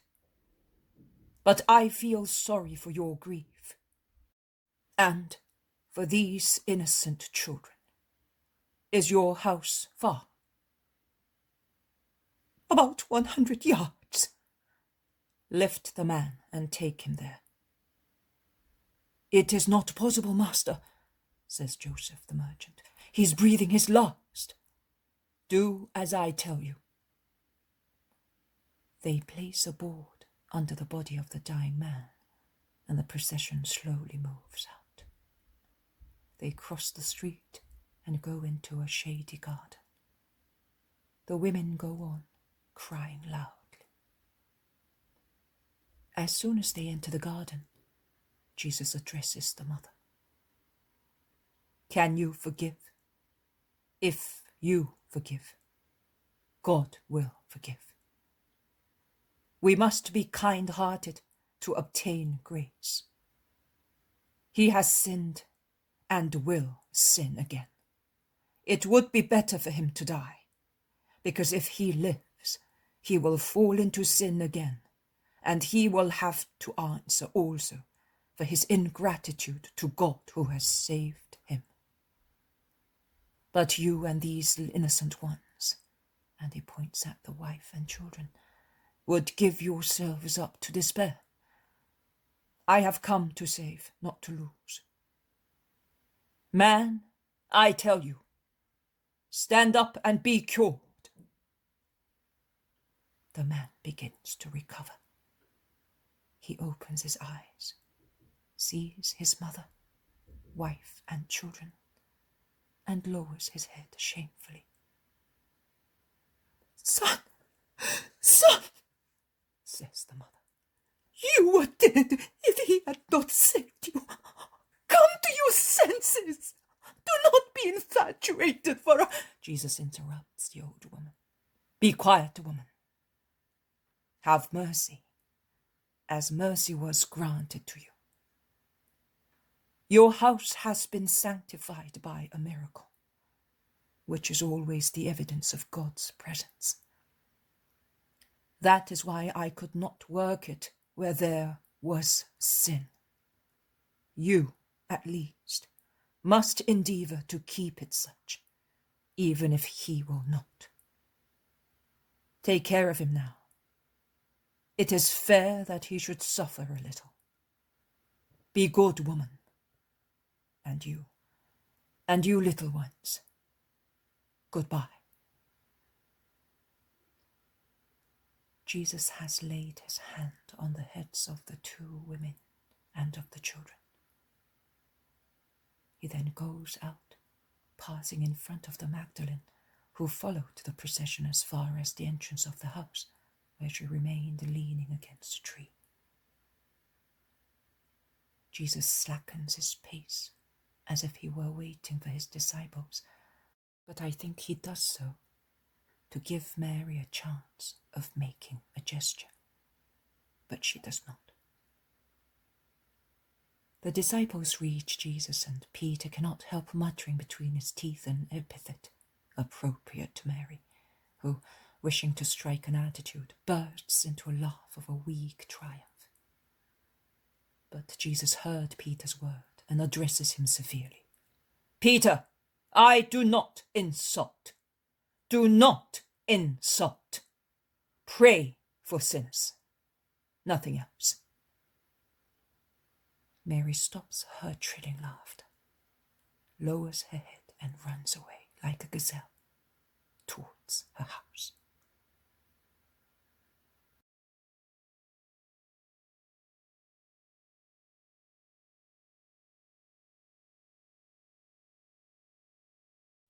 The poem of the man God, the second year of the public life.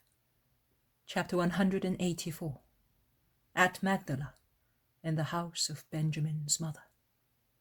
10th of June, 1945.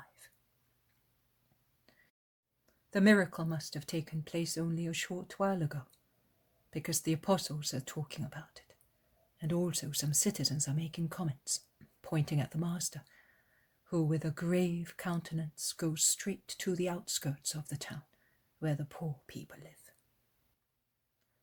he stops at a little house, from which a little boy comes bounding out, followed by his mother. "Woman, will you let me go into your kitchen garden and rest there until it cools down a little?"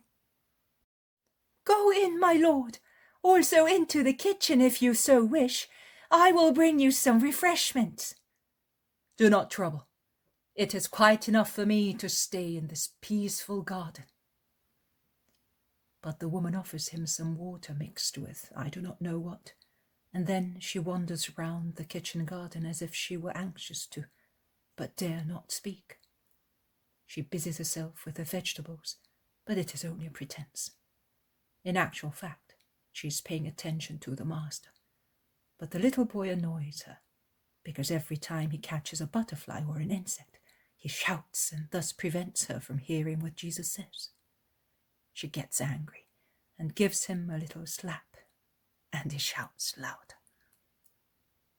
Jesus, who was replying to the zealot who had asked him, "Do you think Mary is upset because of it?"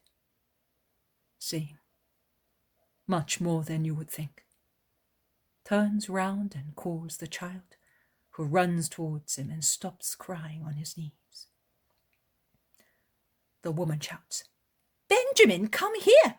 Do not disturb the master!" But Jesus says, "No, leave him. He will be good and will leave you in peace." He then says to the boy, "Do not cry. Your mummy did not hurt you. She only made you obey, or she wanted to make you obey. Why did you shout when she wanted you to be quiet? Perhaps she's not feeling well, and your shouting was annoying her." The boy, with the incontrovertible frankness of children, which is the desperation of adults, immediately exclaims, "No, she's feeling all right. She wanted to hear what you were saying, she told me, but I wanted to come to you, so I was deliberately making a lot of noise so that you would look at me." Everybody laughs, and the woman blushes. "Do not blush, woman. Come here.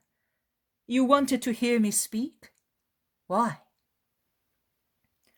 "Because you are the Messiah. No one but you can be the Messiah, considering the miracle you have worked. And I was anxious to hear you. I never go out of Magdala because I have a difficult husband and 5 children. The youngest is 4 months old, and you never come here." "I have come, and to your house, as you can see." "That is why I wanted to hear you." "Where is your husband?" "At sea, my lord. If he catches no fish, there is no food for us. I have but this little kitchen garden. Can it suffice for 7 people? And yet that is what Zacchias would like." "Be patient, woman. Everybody has a cross." "Oh, no, shameless women, but have pleasure. You have seen the deeds of the shameless ones. They enjoy themselves and make other people suffer. They do not suffer the labour of childbirth, neither do they break their backs working. Their hands do not blister digging, neither do they get spoiled washing clothes. They are beautiful and fresh-looking. Eve's punishment does not affect them. Nay, they are our punishment, because men, you know what I mean." "I understand. But believe me, they have a terrible cross too. The most dreadful one, which is not visible. Their conscience, which reproaches them. The world that sneers at them. Their blood that disowns them. God that curses them. They are not happy, believe me. They do not suffer the labour of childbirth. They do not break their backs working. They do not ulcerate their hands toiling. But they feel broken just the same, and ashamed. Their hearts are one big sore. Do not envy their fresh look, their apparent serenity. It is a veil laid over a ruin that bites and gives no peace. Do not envy their sleep. You, a mother who dreams of her innocent children. Their pillows are covered with nightmares. And in the future, in their old age, in their agony, they will have nothing but remorse and terror. It is true. Forgive me. May I stay here? Yes, stay. I will tell Benjamin a nice parable, and those who are no longer children will apply it to themselves and to Mary of Magdala. Listen. You doubt Mary's conversion to good. There is no sign in her in that direction.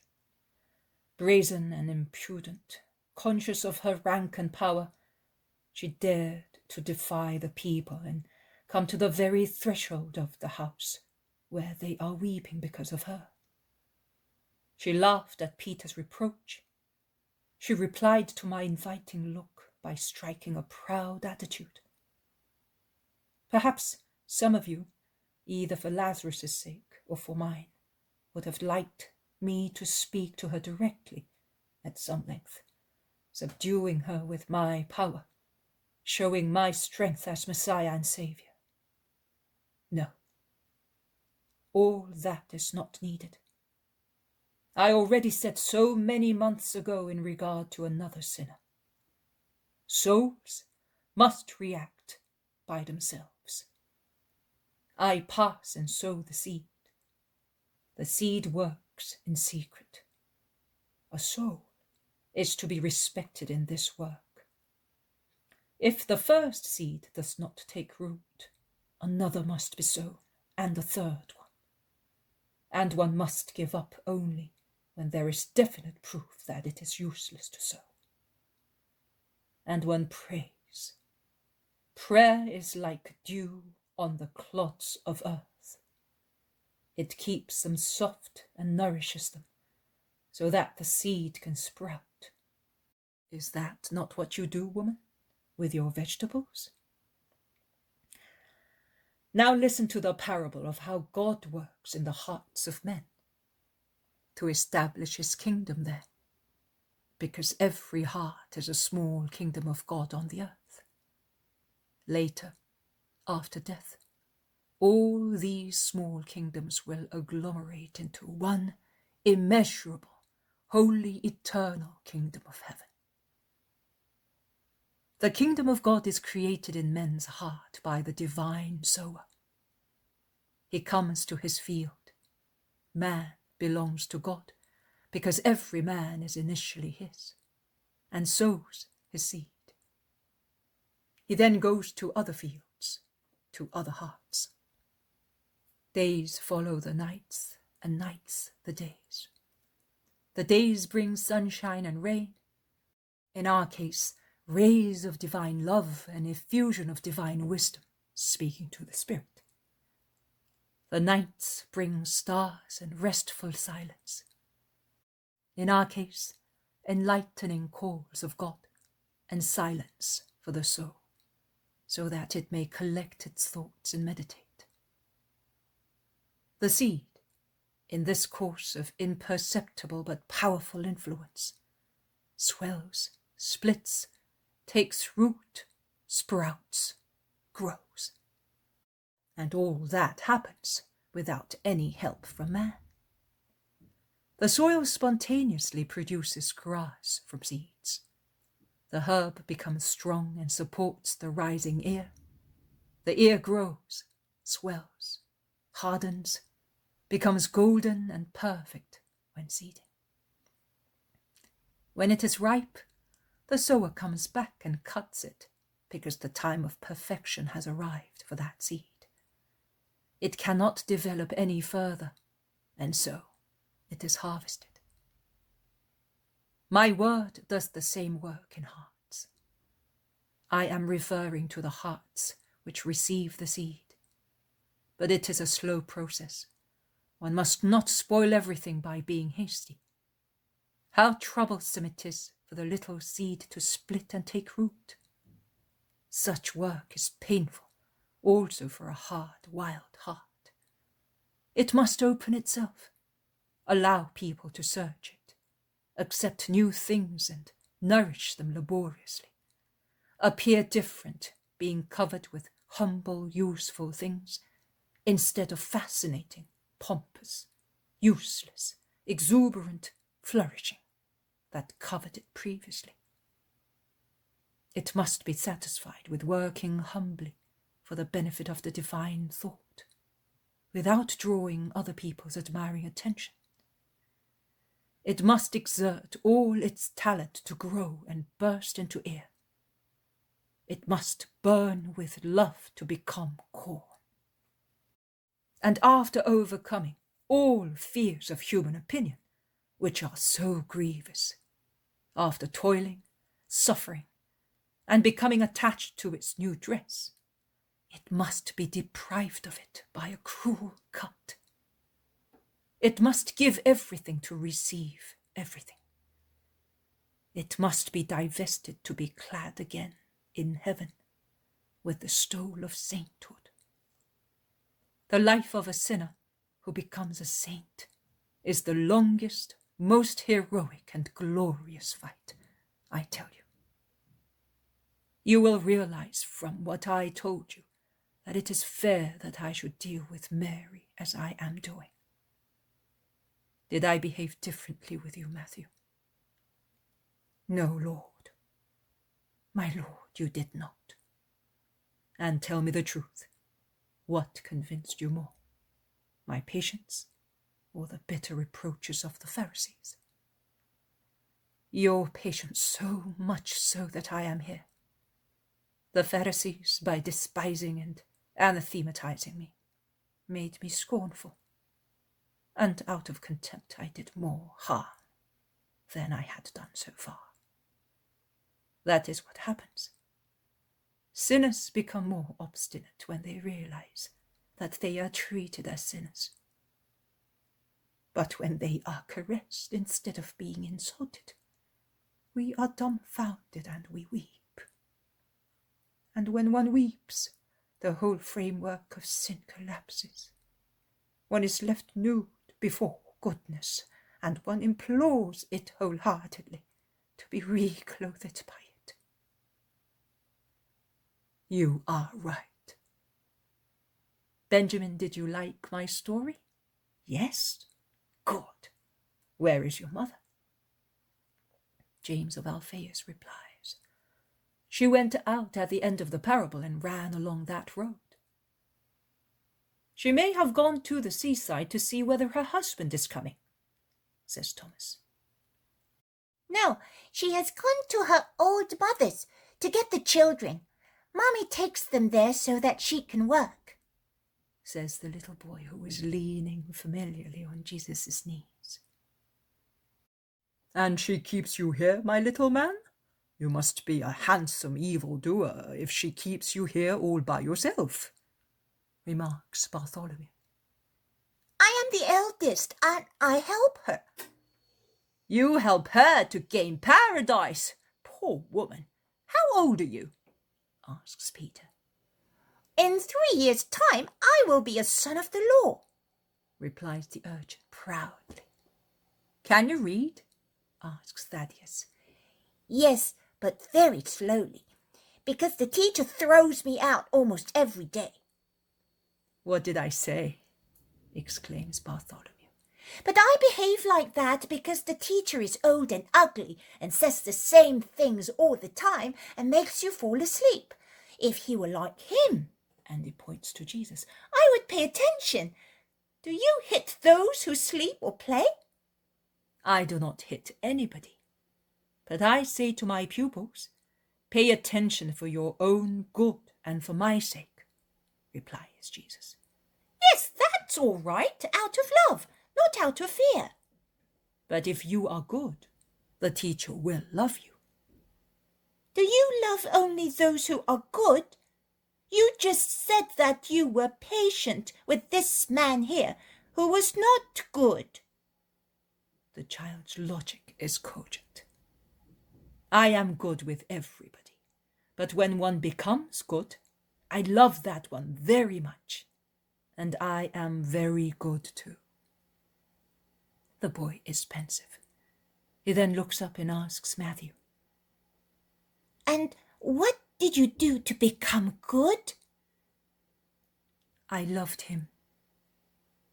The boy becomes pensive again, and then looking at the 12, asks Jesus, Are these ones all good?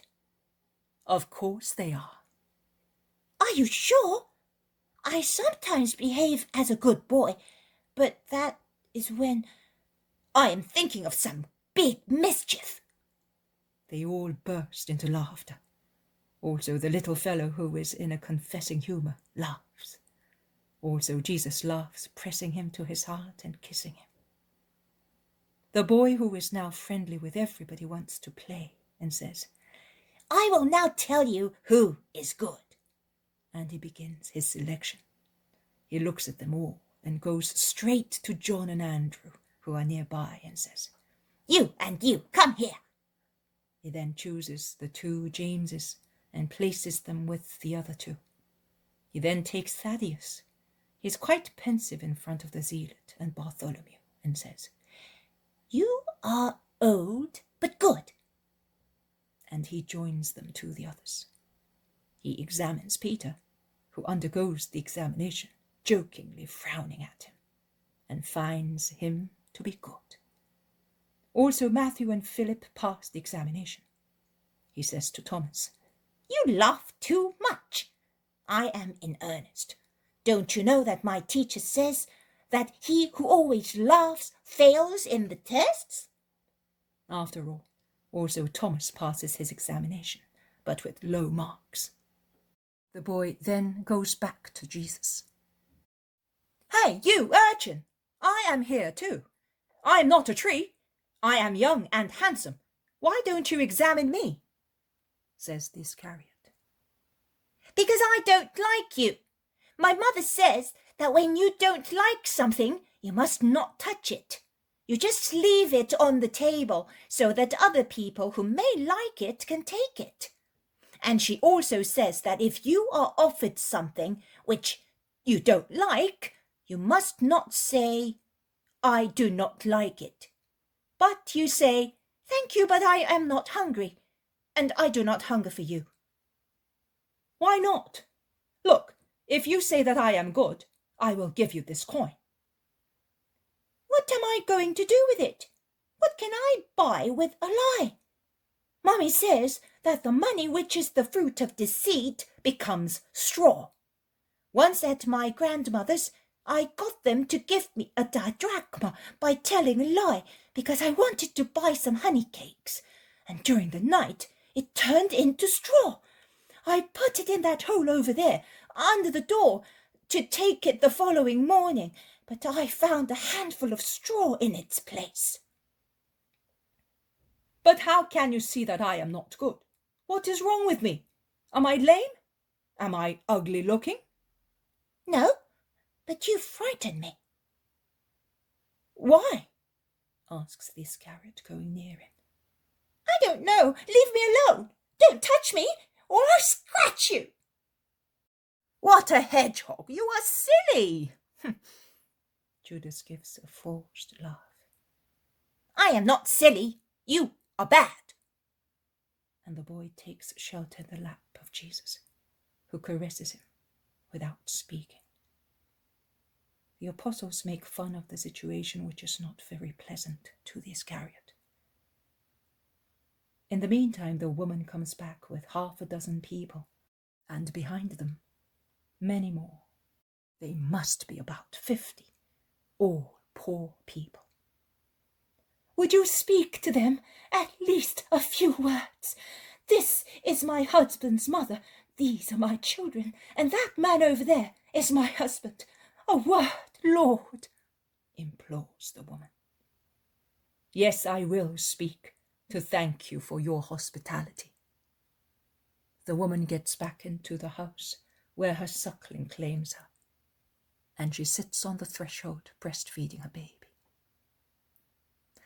Listen, here on my knees I have a little boy who has spoken very wisely.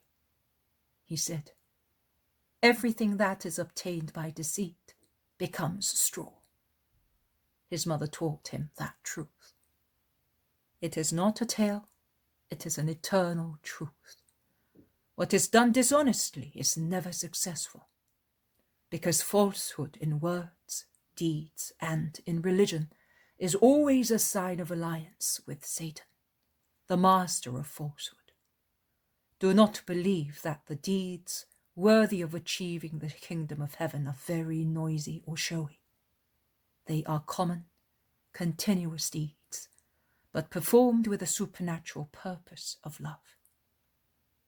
Love is the seed of the plant that sprouts in you and grows up as far as heaven. And in its shade, all the other virtues sprout. I will compare it to the tiny mustard seed. How small it is. It is one of the smallest seeds that man sows. But look how big and leafy it becomes when it has grown up, and how much fruit it bears. Not 100%, but 100 to 1. The smallest, but the most diligent in working. How much profit it gives you. Love is the same. If you enclose in your hearts a tiny seed of love for your most holy God and for your neighbor, and if you accomplish your deeds guided by love, you will not fail in any of the precepts of the Decalogue. You will not lie to God by means of a false religion of practices, but not of the Spirit. You will not lie to your neighbor, behaving as ungrateful children, as adulterers, as too exacting husbands and wives, as thieves in business, as liars in life, as violent avengers towards your enemies. Look how many birds have taken shelter in this warm hour of the day among the branches of the trees in the garden. Before long, that mustard plant, which now is still very small, will be a real perch for birds. All the birds will come to the safe shade of those thick and comfortable trees, and their little ones will learn to fly safely among those branches which are like steps and a net, which they can climb without failing. Such is love, the foundation of the kingdom of God. Love and you will be loved. Love and you will bear with one another. Love and you will not be cruel by wanting more than what is lawful from those who are under you. Love and sincerity to obtain the peace and glory of heaven. Otherwise, as Benjamin said, every action of yours accomplished lying to love and to truth will turn into straw for your beds in hell. I will not say anything else to you. I will only say, always bear in mind the great precept of love and be faithful to God the truth, to the truth in every word, deed, and sentiment, because the truth is the daughter of God. Let the work of bringing yourselves to perfection be continuous, as the seed continuously grows until it is perfect. A silent, humble, patient work. You may rest assured that God sees your struggles, and he will grant you a greater reward for overcoming your selfishness, for holding back a rude word, for satisfying a necessity without being ordered to do so, than if fighting in a battle you killed the enemy.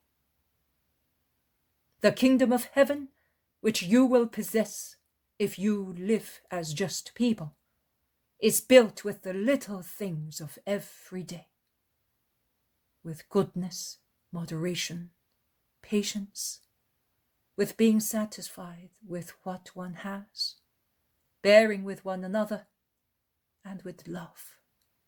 Love. Love. Be good, live in peace, one with the other.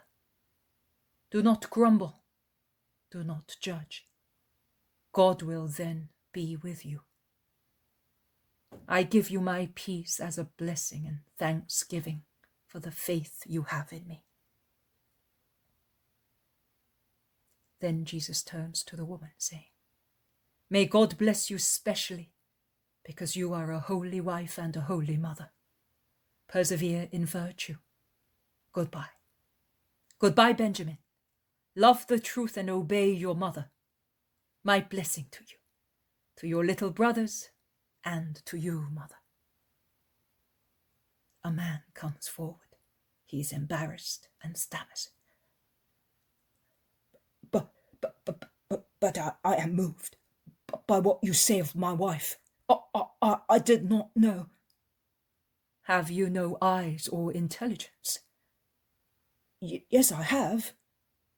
Why do you not make use of them? Shall I clear them? You have already done that, my lord. But I love her, you know. The trouble is that one gets used and one thinks that it is quite all right to exact too much, because the other one is more gentle than we are. Do not do that anymore. You are always in danger with your work. Be not afraid of storms if God is with you. But if there is injustice in you, be much afraid. Have you understood? More than you have said. I will do my best to obey you. I did not know. And he looks at his wife as if he saw her for the first time. Jesus blesses and goes out onto the little road. He resumes walking towards the country.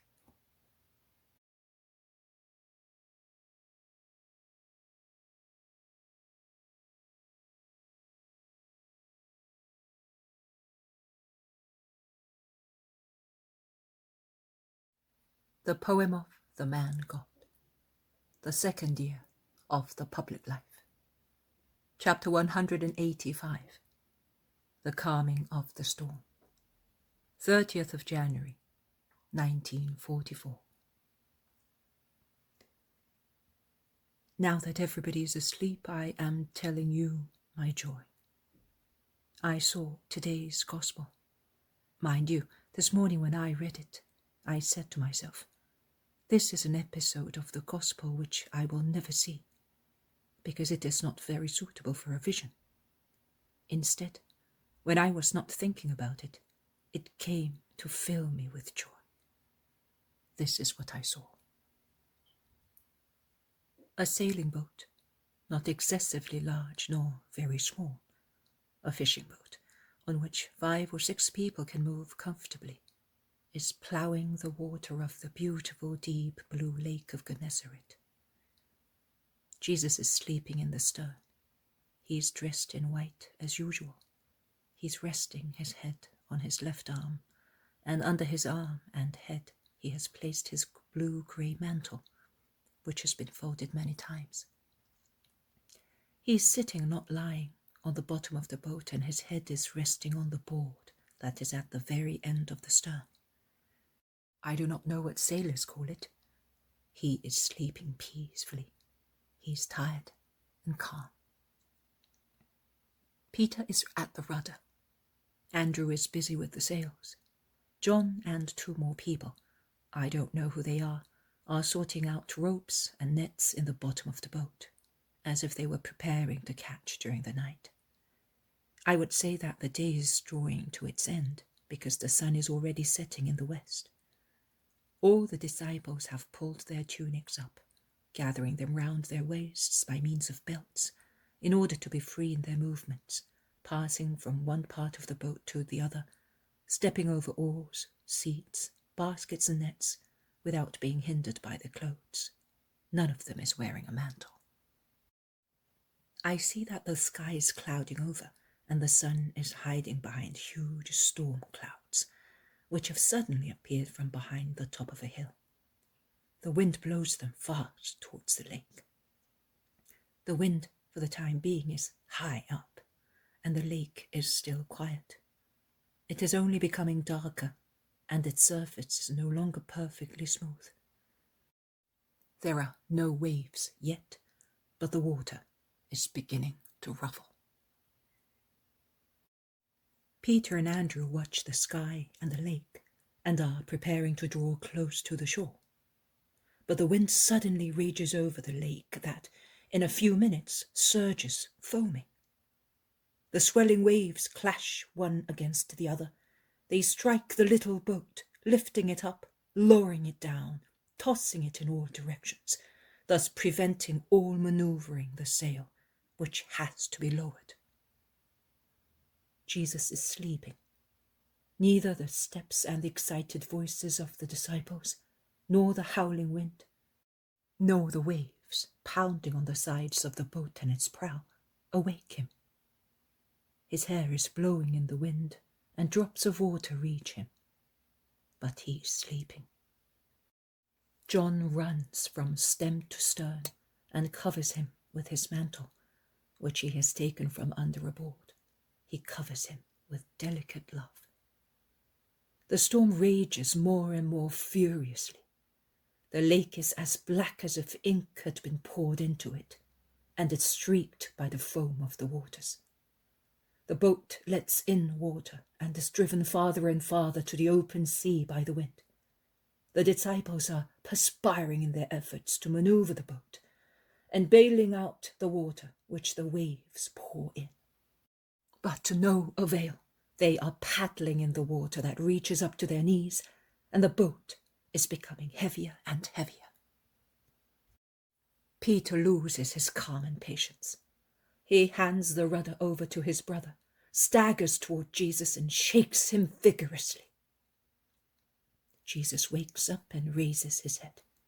"Save us, Master! We're going to drown!" Peter shouts to him. He must shout to make himself heard. Jesus stares at his disciple, looks at the others, and then at the lake. "Do you believe that I can save you?" "Quick, Master!" shouts Peter, while a real mountain of water moves fast from the center of the lake towards the poor little boat. It is so high and dreadful that it looks like a water spout. The disciples who see it coming kneel down and hang on to whatever they can, certain that it is the end. Jesus gets up, his hands on the stern board, a white finger against the livid storm. He stretches his arms out towards the billow and says to the wind, "Stop and be quiet!" And to the water, "Calm down, I want it." And the billow dissolves into foam, which falls harmlessly with a last roar, which fades into a whisper, while the wind dies down, changing into a whistle and then a sigh, and the sky becomes clear once again over the appeased lake, while hope and faith fill the hearts of the disciples. I cannot describe Jesus' majesty. One must see it to understand it, and I enjoy it inwardly, because it is still present in my mind, and I think of how placid was Jesus' sleep, and how imperious was his command to the winds and the waves. Jesus then says, "I will not expound the gospel in the same sense as everybody else does. I will elucidate the circumstances preceding the gospel passage. Why was I sleeping? Did I perhaps not know that there was going to be a storm? Yes, I knew. Only I knew. Why was I sleeping then? The apostles were men, Maria. They were full of goodwill, but still very much men. Man thinks he's always capable of everything. When he is really capable of doing something, he is full of haughtiness and attachment to his ability. Peter, Andrew, James, and John were good fishermen, and consequently they thought they were unexcelled in handling a boat. As far as they were concerned, I was a great rabbi, but a mere nothing as a sailor. Thus, they thought I was unable to help them. And when on the boat to cross the Sea of Galilee, they begged me to sit down because I was not capable of doing anything else. Also, their love for me was behind their attitude, as they did not want me to do any material work. But their attachment to their own ability was greater than their love. I do not impose myself, Maria, except in exceptional cases. I generally leave you free and wait. On that day, tired as I was and being requested to rest, that is to let them act, clever as they were, I went to sleep. In my sleep, there was mingled also the ascertainment of how man is man and wants to do things by himself without feeling that God asks but to help him. I saw in those spiritually deaf men, in those spiritually blind men, all the spiritually deaf and blind people who throughout centuries would ruin themselves because they wanted to do by themselves, although I was bent over their needs, awaiting to be asked to help them.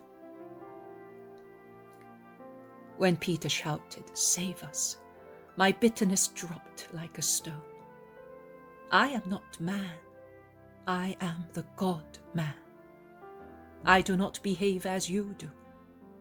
When someone rejects your advice or your help, and you see him in trouble, even if you are not so bad as to rejoice at it, you are uncharitable enough to look at him disdainfully and indifferently, without being moved by his shouts for help. Your attitude means, when I wanted to help you, you did not want me. Well, help yourself now. But I am Jesus, I am the Savior, and I save, Maria. I always save as soon as I am asked to. The poor men might object. In that case, why do you allow single or collective storms to break out? If by my power I should destroy evil, if by my power I should destroy evil, you would consider yourselves the authors of good, which in actual fact is a gift of mine, and you would not remember me any longer. You would never remember me. My poor children, you are in need of sorrow to remember that you have a father. As the prodigal son remembered, he had a father when he was hungry. Misfortunes persuade you of your nothingness, of your ignorance, which is the cause of so many errors, or your wickedness, the cause of so much mourning and grief, of your faults, the cause of the punishments which you inflict upon yourselves, as well as of my existence, of my power, and of my goodness. That is what today's gospel teaches you. Your gospel of the present time, my poor children. Call me. Jesus does not need sleep except when he is in anguish, because he sees that he is not loved by you. Call me, and I will come.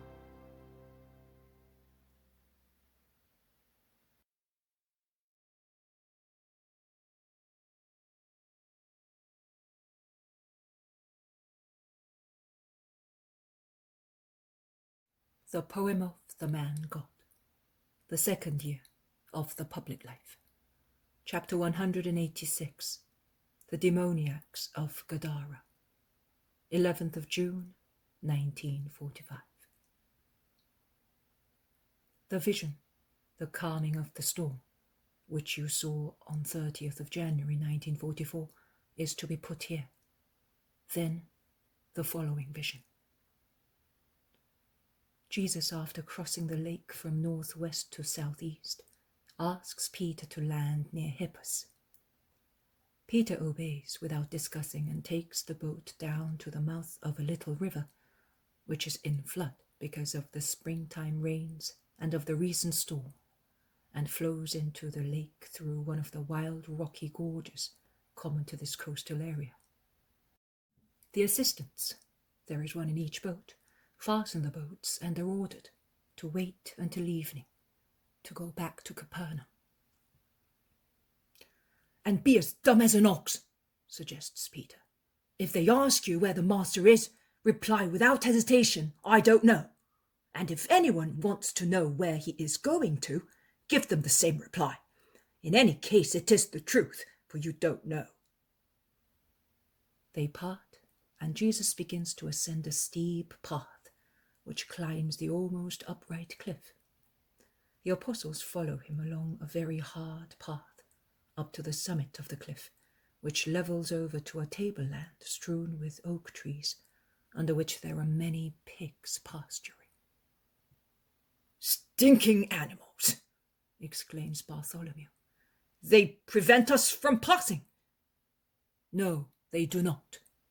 There is room for everybody, replies Jesus calmly. In any case, the swineherds, when they see the Israelites, endeavour to gather the pigs under the oak trees, leaving the path free. And the apostles pass by, making endless grimaces among the filth left by the grouting animals, which, fat as they are, seem anxious to become even fatter. Jesus passes without any fuss, saying to the swineherds, "May God reward you for your kindness." The swineherds, poor people, not much cleaner than their pigs, but infinitely thinner, look at him amazed, and then whisper to one another. One of them says, "Is he perhaps not an Israelite?" And the others reply to him, "Don't you see that his tunic is fringed?" The group of the apostles gather together, now that they can proceed in one group along a fairly wide path. The view is beautiful. Only a few score of feet above the lake, it commands a view over the whole lake, with the towns spread along its shores. Tiberias is splendid with its beautiful buildings on the opposite shore, facing the apostles. Below this spot, at the foot of the basaltic cliff, the short beach looks like a green pillow, whereas on the opposite shore, from Tiberias to the mouth of the Jordan, there is a rather widespread marshy plain, due to the river having difficulty in resuming its course after delaying in the placid lake.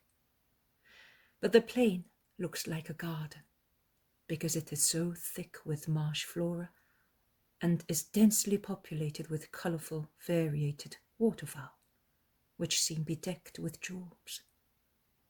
The birds rise from the thick grass, and from the reed thickets they fly over the lake. They dive into it to steal a fish from its water, and they rise even more brilliant, because the water has brightened up their plumage, and then they fly back to the plain where the wind plays swaying in its many-coloured flowers.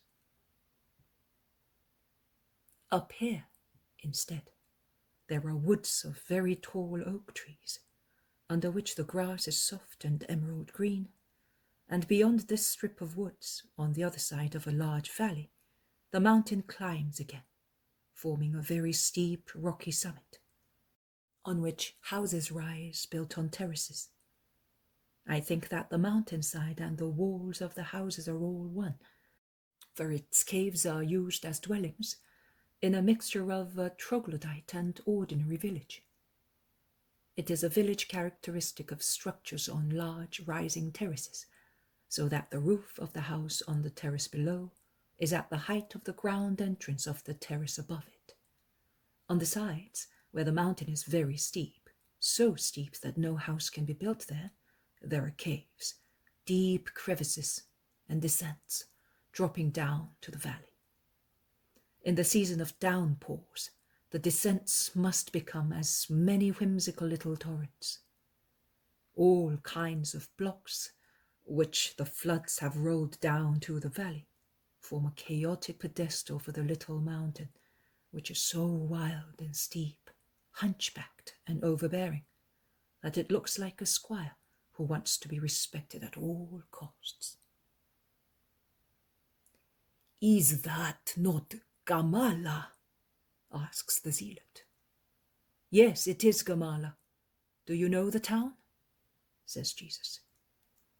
"I was a fugitive there one night a long time ago. Then I was affected by leprosy, and I did not come out of the sepulchres any more." "Did they pursue you so far?" "I was coming from Syria, where I had gone seeking protection. But they discovered me, and only my flight to this place saved me from being captured. Afterwards, slowly and continuously threatened, I went down as far as the desert of Tekoa, and from there, suffering already from leprosy, to the valley of the dead. Leprosy saved me from my enemies." "These people are heathen, are they not?" asks the Iscariot. "Almost everybody. Only a few Jews are here on business, and then there is a mixture of beliefs, or no beliefs at all. But they did not treat the fugitive badly." "These are places for bandits. What gorges!" exclaim many. "Yes, but believe me, there are more bandits on the other side," says John, who is still impressed by the capture of the Baptist. "On the other side there are bandits also among those who enjoy the reputation of being just," concludes his brother. Jesus begins to speak. "And yet we go near them without feeling disgusted, whereas here you were making grimaces because you had to pass near some animals." "They are unclean." "A sinner is much more so. These animals are made like that, and it is not their fault if they are like that. Man, instead, is responsible for being unclean because of his sins." "Why then are they classified as unclean for us?" asks Philip. "I have mentioned that once. In this commandment, there is a supernatural reason and a natural one. The former reason is to teach the chosen people to live, bearing in mind its election and the dignity of man, also in a common action like eating. A savage feeds on everything. It is enough for him to fill his stomach. A pagan, even if he is not a savage, also eats everything, without considering that overeating foments vices and inclinations which degrade man. Nay, pagans endeavour to arrive at this frenzy for pleasure, which is almost a religion for them.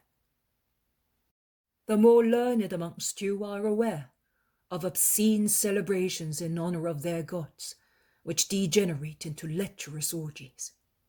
A son of the people of God must be able to control himself, perfecting himself through obedience and prudence, bearing in mind his origin and his end, God and heaven. The natural reason is not to stimulate the blood by means of food that causes a heat unbecoming of man, who is not forbidden also carnal love, but must always moderate it with the freshness of his soul, tending to heaven. Man must therefore make sure that the sentiment that joins him to his wife, in whom he must see a fellow creature like himself, not a female, is love, not sensuality. But the poor animals are neither guilty of being pigs, nor the effects that the flesh of pigs may cause in man's blood in the long run.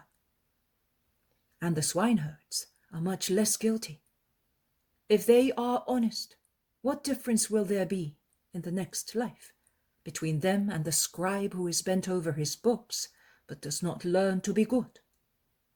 I solemnly tell you that we shall see swineherds among the just and scribes among the unjust. But what is running? They all move away from the side of the mountain because stones and earth are rolling down and bouncing on the slope as they look around amazed. There, over there, 2 men, completely naked, are coming towards us, gesticulating. Mad! Or demoniacs, replies Jesus to the Iscariot, who was the first to see the 2 demoniacs come towards Jesus. They must have come out of some cave on the mountainside. They are howling, and one who is running faster rushes towards Jesus. He is running so fast and moving his arms up and down so much as if they were wings that he looks like a strange, ugly big bird stripped of its feathers. He collapses at Jesus' feet, shouting, "You are here, Master of the world! What have I got to do with you, Jesus, Son of the Most High God? Has the hour of our punishment already come? Why have you come to torture us before the time?" The other demoniac, both because his tongue is tied and because he's possessed by a demon who causes him to be dull-witted, does nothing but throw himself on the ground, face down, and weep. He then sits up, remains inert, playing with the little stones and his bare feet. The demon continues to speak through the lips of the other man, who writhes on the ground in a paroxysm of terror. I would say that he wants to react, whereas he can but worship, attracted and rejected at the same time by Jesus' power. He howls, "I entreat you in the name of God, stop tormenting me, let me go." "Yes, but out of this man. Unclean spirit, go out of them, and tell me your name." "Legion is my name, because we are many. We have possessed these men for years, and through them we break bonds and chains, and there is no strength of man capable of holding them. They are a terror because of us, and we make use of them to have you cursed. We revenge ourselves on them for your anathema. We degrade man below a beast to mock at you, and there is no wolf, jackal, hyena, vulture, or vampire like these which we possess. But don't cast us out!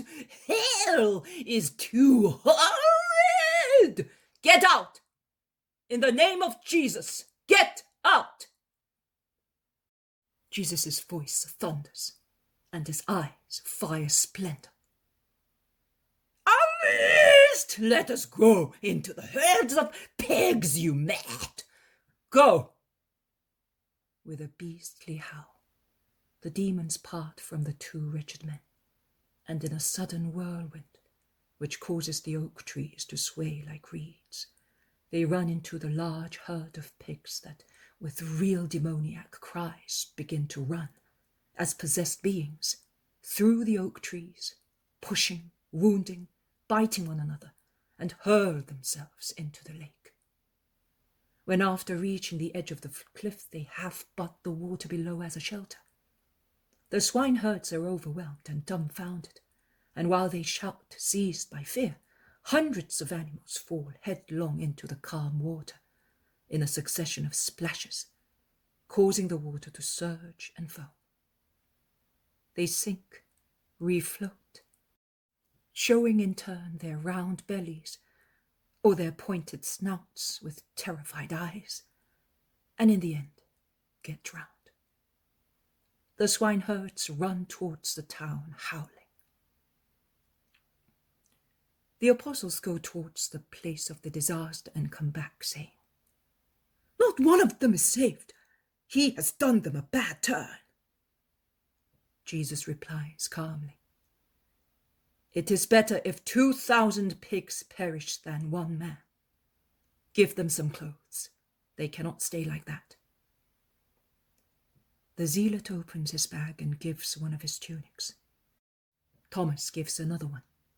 The two men are still somewhat stunned, as if they were awaking from a sound sleep full of nightmares. Give them some food. Let them go back to the normal life of men. Jesus watches them while they eat the bread and olives given to them, and they drink out of Peter's flask.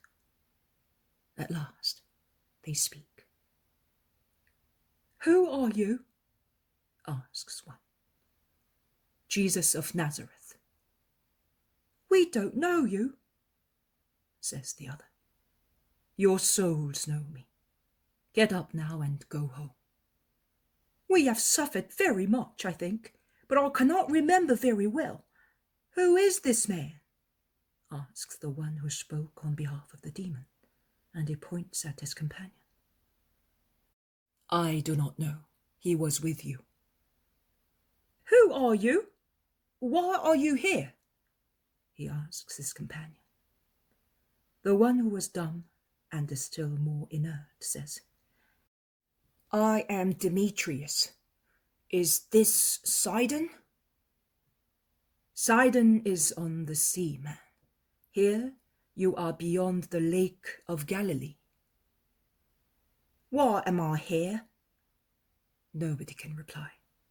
Some people are arriving, followed by the swineherds. They look frightened and curious. When they see the two men dressed and tidy, their astonishment increases. "That is Mark of Josiah, and that is the son of the heathen merchant." "And he's the one who cured them and caused our pigs to perish because they became mad when the demons entered them," say the swineherds. "Lord, you are powerful, we admit it, but you have already caused us too much harm, a damage of many talents. Go away, please, lest your power should bring the mountain down and hurl it into the lake. Go away." "I will go.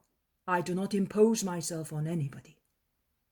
And Jesus, without further discussion, goes back the way he came.